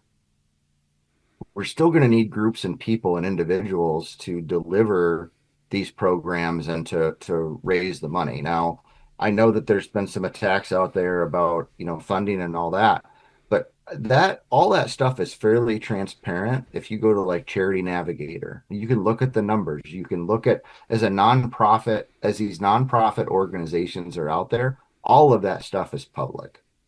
And you can look at how their money's being spent, how efficient they are, where they're putting their money, how they're doing it, where that money goes. Well, and you can talk to them, but I think that the NGOs, are transparent on that. You could find that information, but it's also concerns me when I see it blow up on social media like crazy. And I am seeing it, and I do watch those things, to say, okay, well, there's the information, but what's the other solution? Like, do we want NGOs or state agencies or federal agencies to go away? I mean, that's not going to solve anything, right? Or do they need to be restructured? Our state, so yeah, it's definitely challenging to see. And I can't imagine 30 years ago, Eric, when we were starting out our careers and seeing all this noise in the background and say, oh, I want to go work for a state or federal agency or an NGO and conservation. You know what? I'm not going to do that. I'm going to go do something else. I'm going to go pick another career. Yeah. Right. Yeah. I mean, that's I think that's a bigger issue that's hard to, to figure it out. So again, I gave you a non-answer, but it's definitely a problem. But I hope that we can educate. You know what? Go out and help with a habitat day then, or go do, how is the work going to get done, and whether you want to do it yourself and you want to go donate the labor, or do you want to go buy a raffle ticket that helps when 90% of that, you spend $100 on a raffle ticket at your local event, and ultimately through a system, 90% of that money is going to end up in a program doing something, because that's how that NGO has to track that. Otherwise, they lose their nonprofit status. So there is some of that regulatory oversight in there for sure. So yeah, it's like the stuff that Cody and I are doing with Give for Grouse initiative. We just don't want to be a mere Ruffed Grouse society or something like that, or purposely separate. You win battles with a bunch of armies together, right? A coalition. Yeah, and you're all the same deal. I mean, you're all, as you look at that and you invest as you look at what your model is and how does that money have an impact.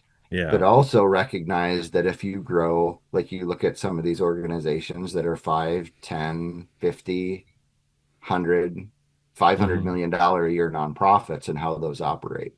And how do you make sure that you can still function and survive because working. Yeah. And that's the way that's the way all of them started. I mean, they started with nothing, with a couple people, in the basement of some place. Like the North American Grouse Partnership started 25 years ago, and it was started by falconers. And these guys all got together in a guy's house in Idaho after like the day after they delisted the peregrine falcon.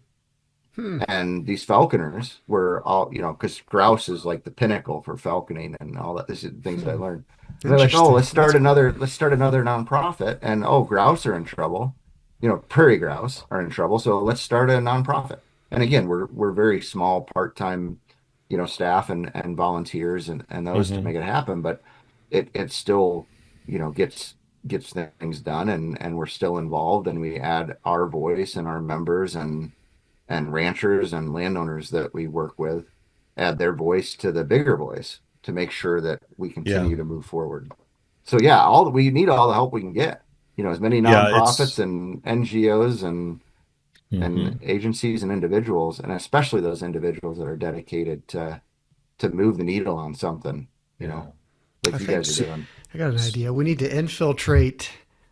I'm sure there's a nonprofit for raptors. We need to infiltrate that or create the opposite of a nonprofit that does the opposite of advocating for raptors in benefit of grouse populations. Cody wants to bring back DDT. I'm sorry, Jim. I'm kidding. I joke about that. I joke sometimes Eric and I should be tree poachers to move timber, cut wood. But then I say I'd get all the trees hung up, and then Eric would be on the skidder. He'd get it on belly up like a turtle stuck. Belly up. We wouldn't last very long. But no, we wouldn't. But it's like, like Cody and I need a several $1 million budget, because like every day we talk almost every day, and it's like, I got a new idea. We need to do what do you think about this research? We should do that. And it's like, hey, we got ARUs. We need to do this. We need to do that. And hey, we need to this. And hey, we should be doing some short films. It's like, dude, there's just two guys, and Cody's doing most of it because, of the position I'm in currently. And it's like, yeah, we need staff. We need money. So Jim, your job after this is to find it for us. Okay, you're on the clock, but it's funny when I started this, and my wife said we talked about the different, because I was asked to be on, and I again, gracious I'm blessed to be asked to be on some boards and help out. Like the Ohio Conservation Federation is one of them.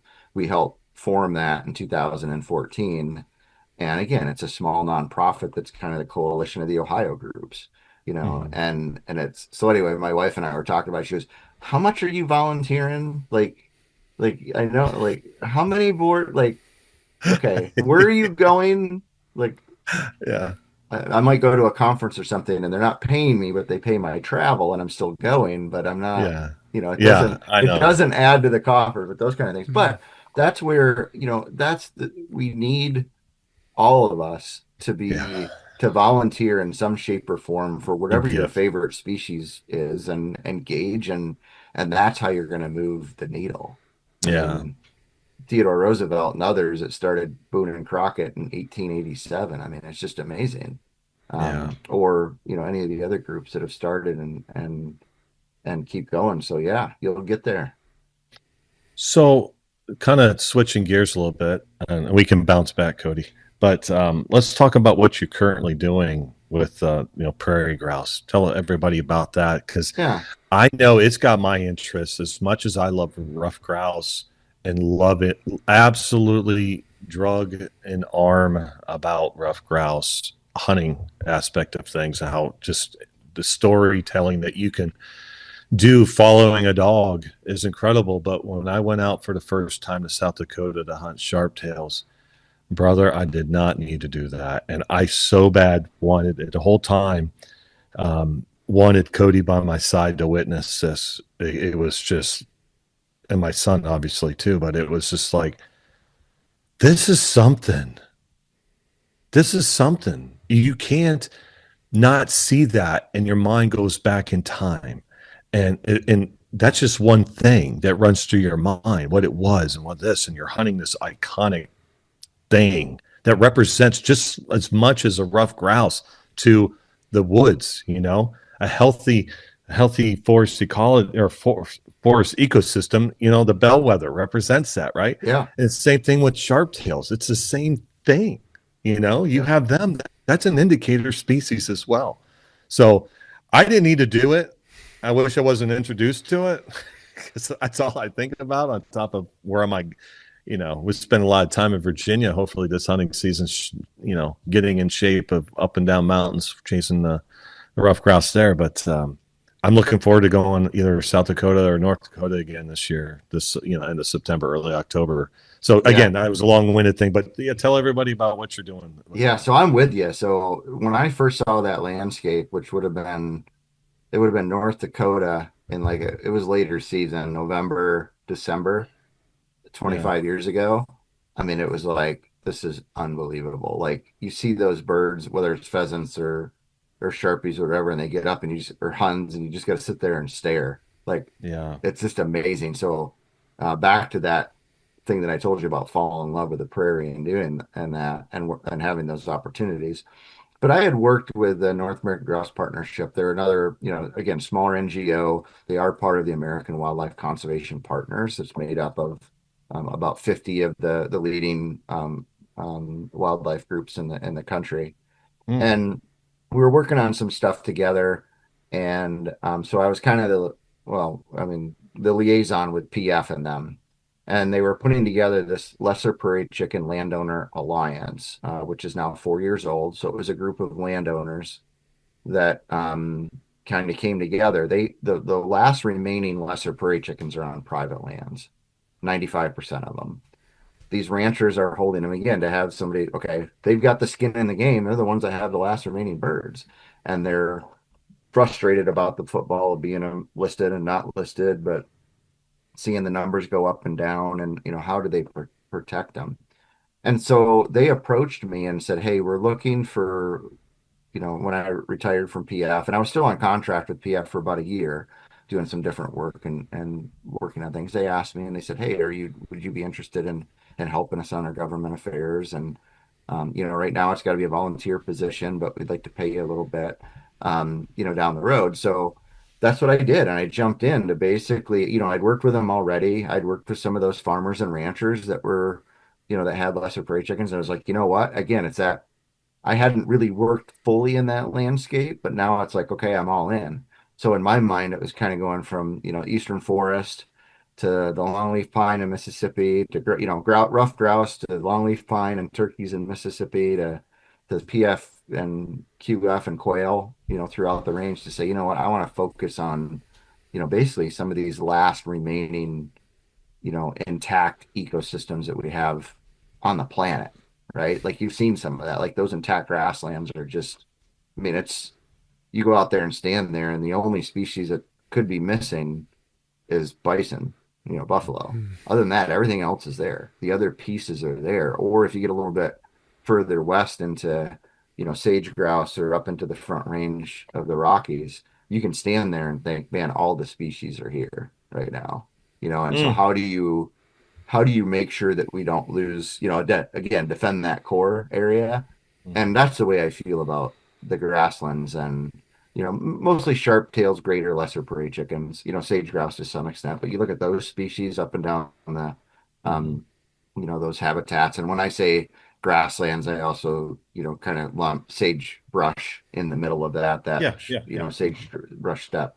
And, kind of the work that you're seeing now collectively through USDA and Fish and Wildlife and the agencies and NGOs working together. There's some really cool stuff coming out right now on that and funding. So that's why I'm excited about engaging it. And they asked me, and I'm like, sure, I'll do it. So, that's just one piece and a little contract that I have there. And I'm excited about it to learn new, teaching an older dog, Eric, and teaching, I might put that into the same category as finally becoming a deer hunter. Because I never deer hunted growing up. I know. I didn't have family that deer hunted. In fact, I shot my first buck 2 years ago. I really didn't shoot, and it was a decent one. It was a nice one, right there on my family's, wife's family ground here next to Killdeer. But it's just trying those new things and always trying to learn about, different species and different things. So I am doing some stuff out in like Nebraska and Montana, doing some work out there too, and have some clients. So just again, learning about what we need to do to make those landscapes as productive as possible. Yeah. Cody, you've been surely in the Central Park, right? Have you? Have you seen that stuff before? I've been to Cody's been all over the world, so Western Kansas, Eastern Utah, Western Colorado, never been North or South Dakota. So honestly, no, I don't think. Yeah. Western Sounds Kansas, like Kansas, you need to go out there and see those national grasslands and see some I'm of telling that you, man. landscape. So Cody actually, I'm talking like he's not here. Yeah, could you step away, Cody? Anyway, yeah, Cody's obviously a big deer hunter and stuff, but he's got a severe passion for ruffed grouse, and he got to go on his first grouse hunt this past year. Right? No, it would be actually this year, late season, right? Yeah, with one of our good friends, Noah Smith, drug him, and yeah, but it was it's kind of a late season type of hunt and stuff. But to be up in like Michigan and the and which Virginia as well, it's just gorgeous. Every head turn is a postcard in Virginia for sure. It's why I love it so much. But to be able to go on a really good hunt that's not just thrown together type thing, he needs to do that, right, Jim? And I've done that. I didn't add to that, so I didn't really grouse hunt much, but I've hunted in Michigan a couple times too for grouse and woodcock both. It was funny because I ran into division employees where I was hunting in Michigan and didn't think they were going to be there. So all the there's been folks around here that have been hunting. Like there's guys over in Findlay and Hancock County that have been hunting up there for 40 or 50 years in the same areas of Michigan. And you'd appreciate like all the handwritten maps. Like they've got records of stuff. It's amazing. And so it's really cool. But the Western grouse hunting is just amazing. It can be frustrating, but it's amazing. Well, what was cool, it's there's no trees in the way, so you don't have to worry about hitting trees. I know excuses. Well, that's the thing. It's like, there's several things that came to mind when you were talking there. Upland hunting as a whole seems to be like it's like almost waterfowl kind of gets close. But upland hunting, it's a lot of romance to it. Like there's a good story there. Cody, he could speak on it, but like his journals that his, grandpa and stuff kept at the cabin, grouse are mentioned, and I don't want to steal that thunder from him, but there's a lot of storytelling. There's romance to it, where deer hunting, it's more competitive and it's etc. today, But to be able to go to Michigan or Virginia or Pennsylvania, used to be Ohio, grouse hunting was it's something special, it's very special. And the king of the game birds, right? And that's the way I felt. And I shared that story that I wrote for the PF magazine there a few years ago with my grandfather in grouse hunting, but he didn't keep any journals. I've got the one picture of him holding those grouse. Yeah. And then I got the stories from my uncle years later, and then lucky enough to have those shotguns too. Yeah. Which,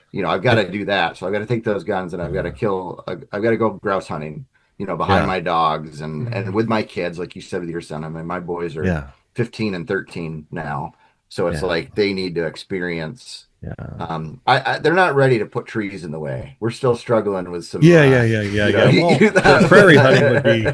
Well, it's like I went to. Prairie, I went hunting with a couple guys, to Iowa. I got invited, and it's like pheasants, and I kind of feel the same way as Cody does with the pheasants. Like I'm just so used to the farm chickens, then they go chase them out west. It's like, what's the difference? And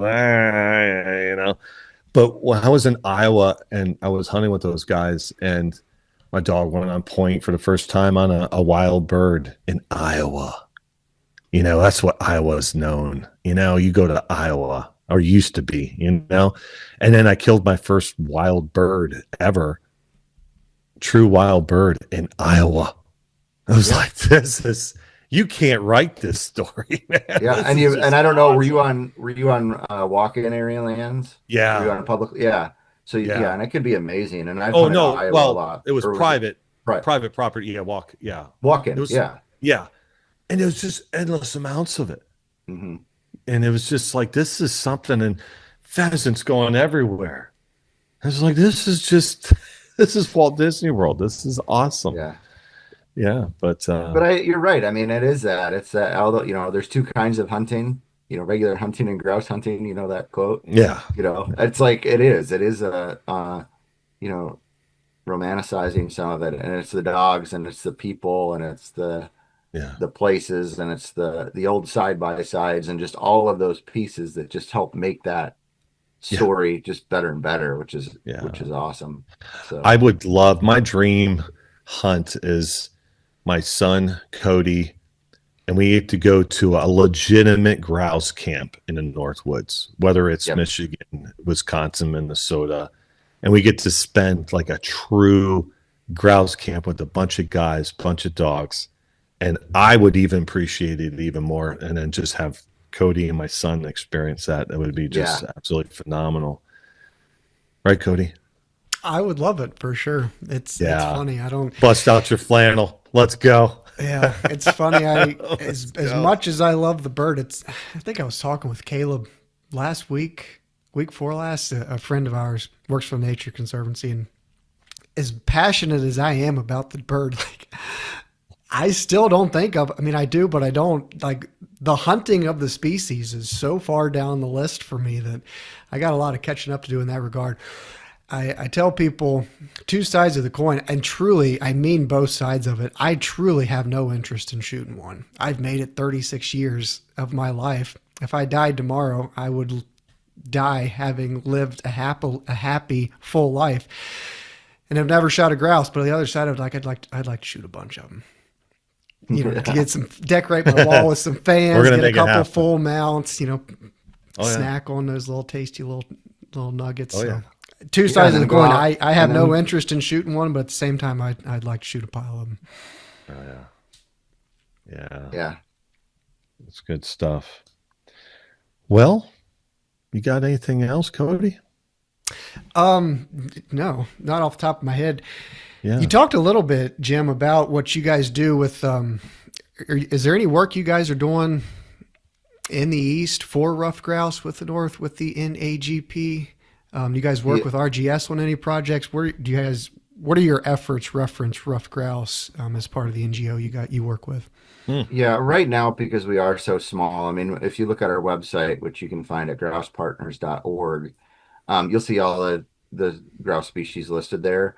But really, we were created with the prairie grouse in mind, but Mhm. knowing that we would work with, whoever on that. And obviously RGS has got that niche. But, think about the forest grouse out west too, and the other forest species. But, you know, so we spend most of our time on I'm gonna put you on the spot because I can only think of maybe half of them. What are you said there's 12 species of North American grouse. I knew you were going to do that. Can you name them? Let's do it Probably- together. Grouse. Let's do it together. Let's do Probably, it together. yeah. I would Okay, have to we look got- it up. We got Start the rough working on grouse. We got the Yeah. rough grouse. We got the spruce grouse. Right? Yeah, yeah.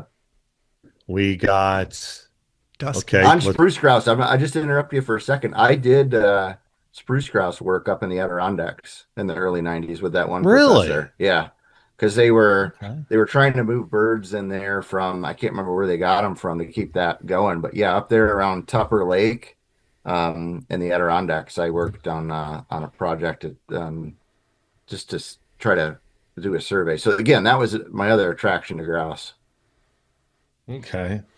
So then there's We got rough spruce, dusky. None of those. how about blue? Blue grouse. Prairie grouse, obviously. I just pulled up the list because I remember it in Okay, go ahead. certain sections. So Yeah. I'll read the list if you want, so you get them Read it. all. But get the Read it. okay. Read it. Read it. So the way that if you go to our website, there's a list there. It starts out with sage grouse, but you have Okay. two distinct populations. You have the greater sage grouse and you have the Gunnison sage Gunnison. grouse. Yeah. Yeah. Yeah. So you get down to prairie grouse, you have sharp tails, Yep. which you have the Alaska sharptail, the Colombian sharptail, the northwestern sharptail, the northern sharptail, the plain sharptail, and the prairie sharptail, Hmm. right? And then you have the greater prairie chicken, which would, Atwater's prairie chicken, and then the heath hen, which of course is extinct. And then in your forest grouse, you have spruce, rough, dusky, sooty. And then you get into the last three of ptarmigan, Hmm. rock ptarmigan, willow, white-tailed So ptarmigan ptarmigan. are a So species of, they're grouse. Hmm. I wasn't sure if they were and grouse or just cousins. yeah. So Dusty wasn't that just changed? It was a blue Dusky. grouse. Yeah, blue. Huh? Yeah, you can get Dusky, not dusty. Did I say Dusty? You're naming them. Did I dusty, say the Dusty? dusty, the I dusty meant grouse. shut up, Altizer. Dusky. That was formerly the blue grouse, is my understanding. Correct. Okay, because Yeah. that's recently, I think, or I is don't that's know always been? about that Okay, on that side, but yeah, all you get right, into those other, we can call them ruffled grouse and pats too, yeah, on yeah, that side, which that's what my uncle and grandfather always referred them to as partridge. yeah, So, but yeah, yeah, no, it's all good. I encourage you to check it out and yeah. Grouse are cool. All they the are. different. I mean, I've seen pictures. I think I came up with like 4 of the dozen that we just listed. I've seen pictures of all of them. They're cool birds. I mean, grouse, rough grouse, obviously drumming. You know how the I prairie told chicken the and they story. dance. Duskies, they have that red thing on Yeah, the. They're just cool birds. I don't know yeah. what it is about them. They move the needle for me. All of them. I remember I just told this story actually at Pheasant Fest here back in March, or February, whenever it was. But when I was a kid, I went into a gun store in the Finger Lakes area of New York, and I must have been maybe 12 years old. And they had like these prairie chickens. I think they were greater prairie chickens under glass. And I just remember looking at them going, what the heck is that thing? Like, they're not around here. Like, what is that? And I didn't know. And I asked I was like, I was just fascinated by, and I remember that moment. Like, I want to see one of those someday. Like, that Yeah. looks really cool. But I might have been closer to 14 because I was probably, starting to pheasant and rabbit and squirrel hunt at Mhm. that time. But yeah, I just remember seeing, those big balloons underneath, like, Mhm. what is that thing? And I'll Mm, never forget that image. Yeah. No. It's so cool. they Yeah. are. They're cool birds. Well, we usually end with a question, and I'd like Cody uh, asked a question. This is we always kind of tail off with this type of thing here. Yeah, So I go mean, ahead. you always you're a you can ask you always tee it up to me to ask the question. Well, it's your thing. You're I always if thought, sometimes I forget. If it's on your mind, feel free to shoot away. nah, But well, yeah, we always end it same question, and it's really cool. We've gotten a cool collection of stories. we haven't got many, if that, We haven't got many bad duds, yeah. But duds. No anyway, I'm duds. sure you've got several, Jim, and I will allow Jim to broaden the scope. It doesn't have to be exclusive to ruffed grouse. All the grouse species, what is your most memorable or meaningful experience with any of the grouse? A hunt, if it's ruffed grouse, hearing one drum, a flush. What's a memory or an Man. experience with the grouse that And you jumps out to you as being the most special and meaningful? And you can't use working with me. We already established that was probably one of your greatest honors. But Yeah. let's put that on the shelf first. Man. Well, there's so many, like, just to, oh, And maybe if it's easier, yeah. keep it exclusive to prairie chickens or ruffed grouse. You know, No, that it's way got I to made it be, harder it's to you. got to be rough grouse because I have to say that, that was one of the first species that I really got interested in through that professor, and then knowing that my grandfather and great grandfather hunted them. So I've got to say that it's got to be that first flush that when I was fall turkey hunting, and I think I was 14 years old. So in the fall in New York, you had these flocks of turkeys that would be in the hundreds, in that that New York, Pennsylvania, and you just get, and my family didn't hunt at the time. Like my dad and grandfather didn't hunt, but I always hunted with others. And there were these turkeys that were just going all over the place. Like they were all over. And I went to step. There was this log across the logging road inside of a hill. And I went and there was turkeys going all over. And I was trying to get around to almost block, right? Because there were other guys coming through the woods and these turkeys were moving down. And I stepped on that log and you can guess what happened. And that grouse blew out of there. And it was the first one that I'd ever flushed because we didn't have them on our farm in our area. In the Finger Lakes, there were a few, but this was down in closer to the New York, Pennsylvania line, and to have that thing blow up in front of me and give me a heart attack, and I remember thinking then, like, oh, that's what, and then you got to shoot those things as they're rocketing through the woods off a point of a dog, whatever. Yeah. So that was probably, and I think at that point, it's like, I've thought about that point often.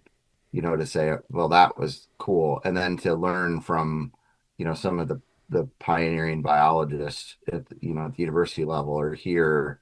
I shared with you like the story of Art Hawkins, that was one of Leopold's first graduate students that worked on that project at Cornell. And he was, I think, in his 90s at the time when I met him, and to spend some time with him and hear about those early days of that grouse research. So, and I didn't state this, but my plan is to try to do my master's work on grouse. It's just that they're at Virginia Tech at the time, they had just filled in a bunch of grad students, and it was going to be down the road, and there was no guarantee I would get one if I stayed there to continue to work. And then it was, one of the guys, Gary Norman, there at Virginia Department of Game and Inland Fisheries. He said, hey, because he did a lot of turkey work. He said, hey, I know this guy professor down at Mississippi State. And I'm like, shoot, turkeys, new area, I'll go do it. But I always think about if I would have stayed there and, continued the grouse path. Yeah. Wow. But then to go down to Mississippi State, meet Ben Jones, that ended up doing his PhD work, that ended up being the CEO of RGS. So, it's kind of cool. Oh, yeah. But I'll never forget that. I think that's the moment. That was a moment in time where I don't know if I've ever been spooked like that. Like even pheasant hunting, like pheasants didn't surprise you. Like, because I was pheasant hunting at that time for sure. But, to have that grouse blow it underneath that log. Yeah. That's it. Yeah. That's good. Yep. Yeah, for those that what Jim's talking about, I mean, that's for sure. Woodcock and grouse, man, they just get you, especially walking to your tree stand, in the morning and then flush a woodcock. You can swallow your heart back in, Yeah. It's about as bad as hearing a bobcat light up. It's like, what in the world's going on? It's just crazy. Yeah, and I woodcock hunt quite a bit too on private and public land. I just love wing shooting. I love the dog work. Yeah. And anytime I can get my dogs out, even and waterfowl too. I like that versatility to do that. More than sitting in a deer stand or even sitting on the ground trying to call in these crazy turkeys. I do that too. Obviously I spent 3 years studying them, so they still get me in trouble. Yeah. Well, we'd love to have you back on and actually dive into a little bit more of nitty-gritty stuff, whether it's all upland stuff. We're more geared toward ruffed grouse, but I think we can learn a lot from the turkey research and stuff, because there is a little bit of correlation there, and even the grouse species in general. I mean, for sure, Jim. I mean, you're going to be a resource that whether you like it or not, I'd be happy to. Yeah, brother. And guess what? We don't pay either. Yeah, no, it's awesome. It's awesome. So, no, all joking aside, man, we appreciate your time. and yeah, stay in the line here, but when we're done. But yeah, no, there's just so much to talk about. I had a gazillion more questions. I bet I didn't want to beat the dead horse, and we'll save that for another time. Have you back on and stuff, and hear more about what you're doing with the prairie grouse for sure and stuff, because there'll be a lot more questions, and especially this stuff that Cody and I have ideas on. Really need to lean on someone of with your resource and talent to say yes, that's a good idea, bad idea. This is how you go about doing stuff like that, and etc. Because we really don't have anybody, I don't think off the top of my head, Cody, that we can lean on that's done this stuff before, No. So yeah. Happy to. We jumped in and we're figuring Keep out up the how great to work. No, I appreciate that. Don't appreciate it, yeah, we're definitely, we're gaining ground. We're getting some momentum. I mean, we're working on, no, I'll just stop there. But yeah, we're working on a bunch of stuff. How about that? And what have you. So again, everybody, where can people check you out, Jim? You're not on most social media much, are you? I mean, a little bit. So you can find me on, I am on Instagram and Twitter or X and Facebook. And then, but if you go to the Grouse Partners webpage there, North American Grouse Partnership, you can find me there, email, phone number, follow those pages. We've got pages on the social media as well. And I help out with posting on those sites too. So that's the best place to find me.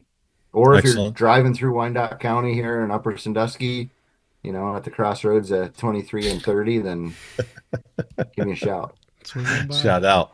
Yeah. Hey, did you get your stickers? I sent you stickers. I did.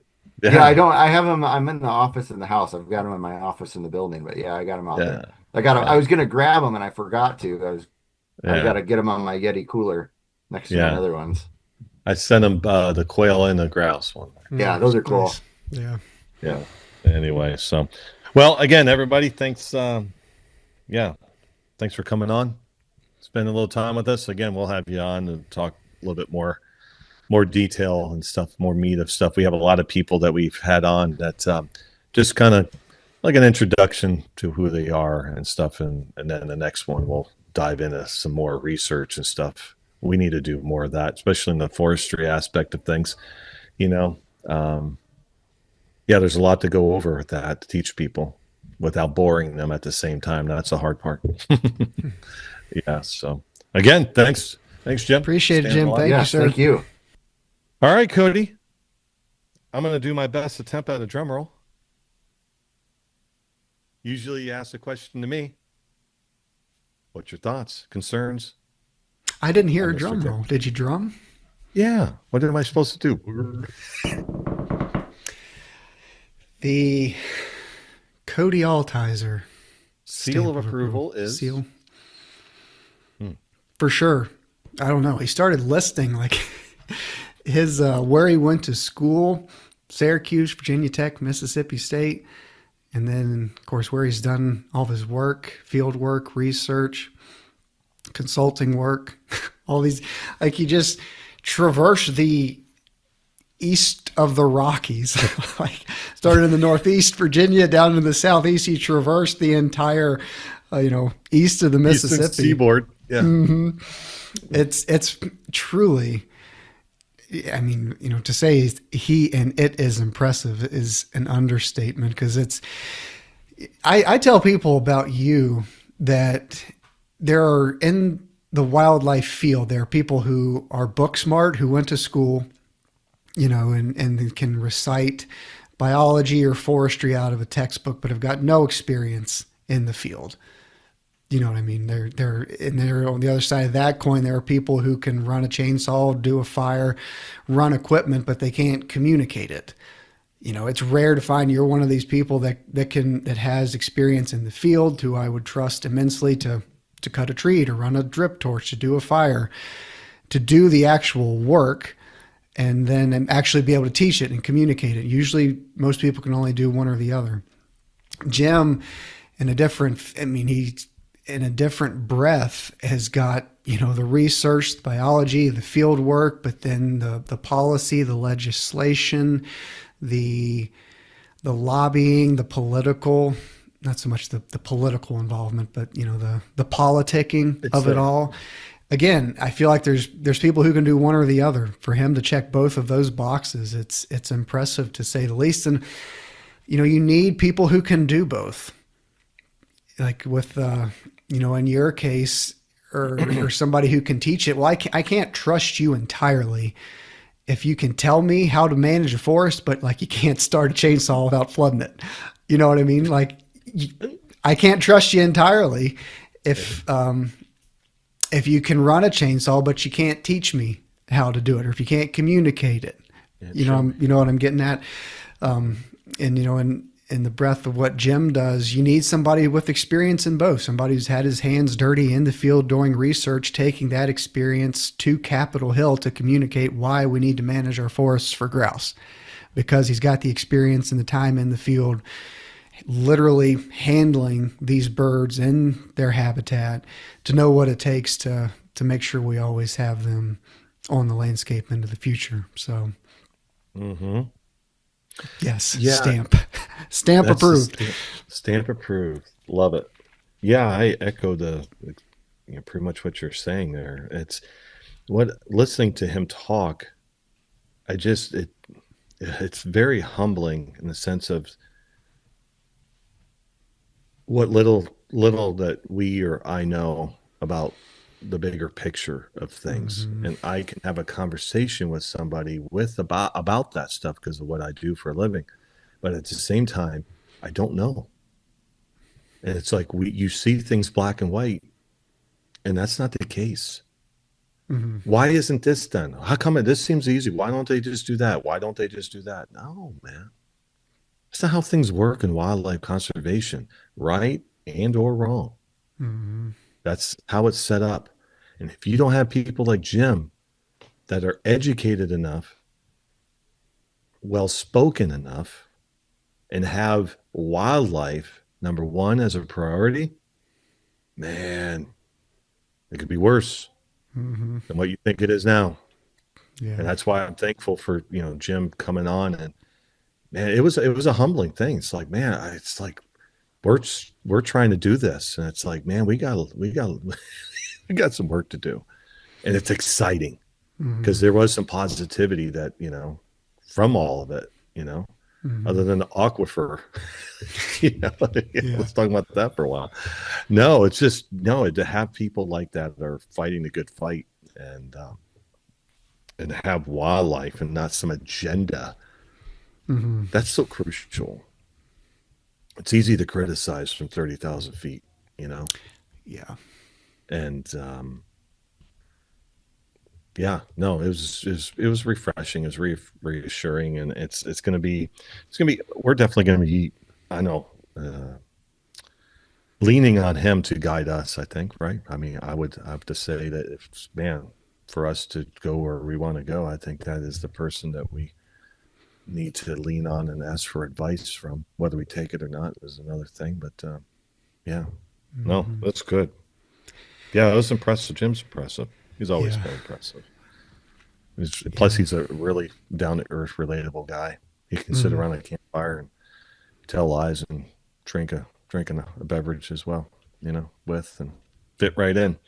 So, no, that was good. That was good. That was interesting. I enjoyed we haven't talked about anything like that before. Yeah, I know very little about it because I do, again, and I feel like most people are like me, not to lump them into my ignorance to the situation, but I feel like the majority of people are like me. Like NRCS, EQIP, I deal with that often, so like I understand, the acronyms and the language and how it functions and operates and the process of it all, but you hear Farm Bill, you hear Big Beautiful Bill, you hear all that language. Like, what does it mean? Yeah. And it's funding for this and it's funding for that.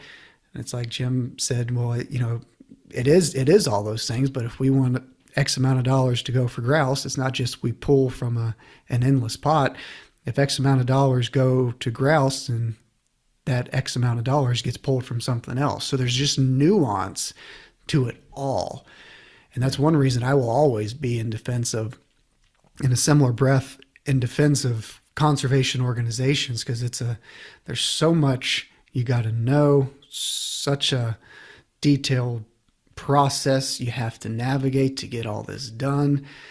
And, we may want more allocated for forest management in the east, but it's got to be distributed evenly for prairie chickens in the west. And how do you manage it all and again, when you bring the politics involved, then it's got to be bipartisan, and you got to get people from the D and the R and the left and the right to come together. And it's just I'm glad that I'm not doing Jim's job. A, I couldn't remember all of it, keep up with all that you got to know, and B, to navigate all of it. It's impressive, like I said at the beginning. But it is, and it's just a big world with it all.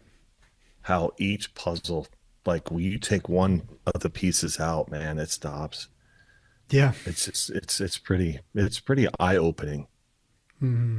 Really I hope people, when they listen to this type of podcast, and whenever I am in defense of conservation organizations, I just hope people understand how nuanced all of it is, and how not easy any of it is. Because like you said, it's easy to complain from 30,000 feet. It's easy to throw cheap shots as an armchair quarterback and say that this NGO or this nonprofit should be doing this or that, and money should be going here instead of there. But it's like, okay, well then you do it. Like, you do Jim's job, or run a nonprofit, or be president of RGS. Like, you do it, and understand all that goes into it. It's just, I don't know. It's a lot, and I'm thankful that there are people out there doing it, and I'm thankful that I'm not one of those people doing it. Yeah, I mean, are all of them great? I don't know. Is there a right to be frustrated? I don't know. And there should, we all have rights to be frustrated, and there should always be accountability. But at the same time, you can be frustrated and hold them accountable, and acknowledge that it's above your pay grade. Right. That's the take home thing. Yeah. It's like, picking on NWTF, and I don't know how it ends now. I'm not even a member anymore. But at the same time, I see the frustration. I hear the people talking and get frustrated. And it's like, me knowing what I know, it's like I listen to them, and I might comment a little bit, but it's like it's a bigger issue than what you're saying. And it's you're throwing stones in glass house. Mm-hmm. You just don't know how it works. Or a state agency, they just don't crap out money and go, yeah, you know what, let's just do this. State agencies are going through a lot of stuff right now. I'm not sticking up for them, because some of them they caused the problems. But at the same time, there's a lot of great state agencies still. Like, it's just conservation's going through a crossroad, if you will. Right now, it's different than it was not too long ago. It's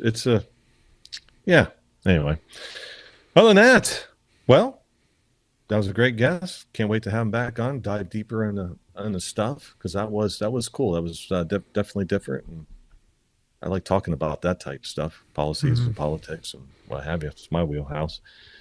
But other than that, Cody, as always, appreciate you very much and all the work that you do for Give for Grouse Initiative. I always say that next, like it comes off like I don't do a damn thing, but I don't know. Help me out here. Yeah. He's never reciprocated that. You ever notice that, people? He's never said, no, Eric, thank you for what you do. He's never said that. Don't think I don't take note of that, people. Don't think I don't take note of that. Anyway, everybody, thank you for listening to the Give for Grouse podcast and supporting what Cody and I are doing with the Give for Grouse initiative. Our new billboard is rocking and rolling and looking good. That's still on the plate. Still love to have you donate to that. But as always, as my grandpa always used to say, no hurry, no worry, keep moving.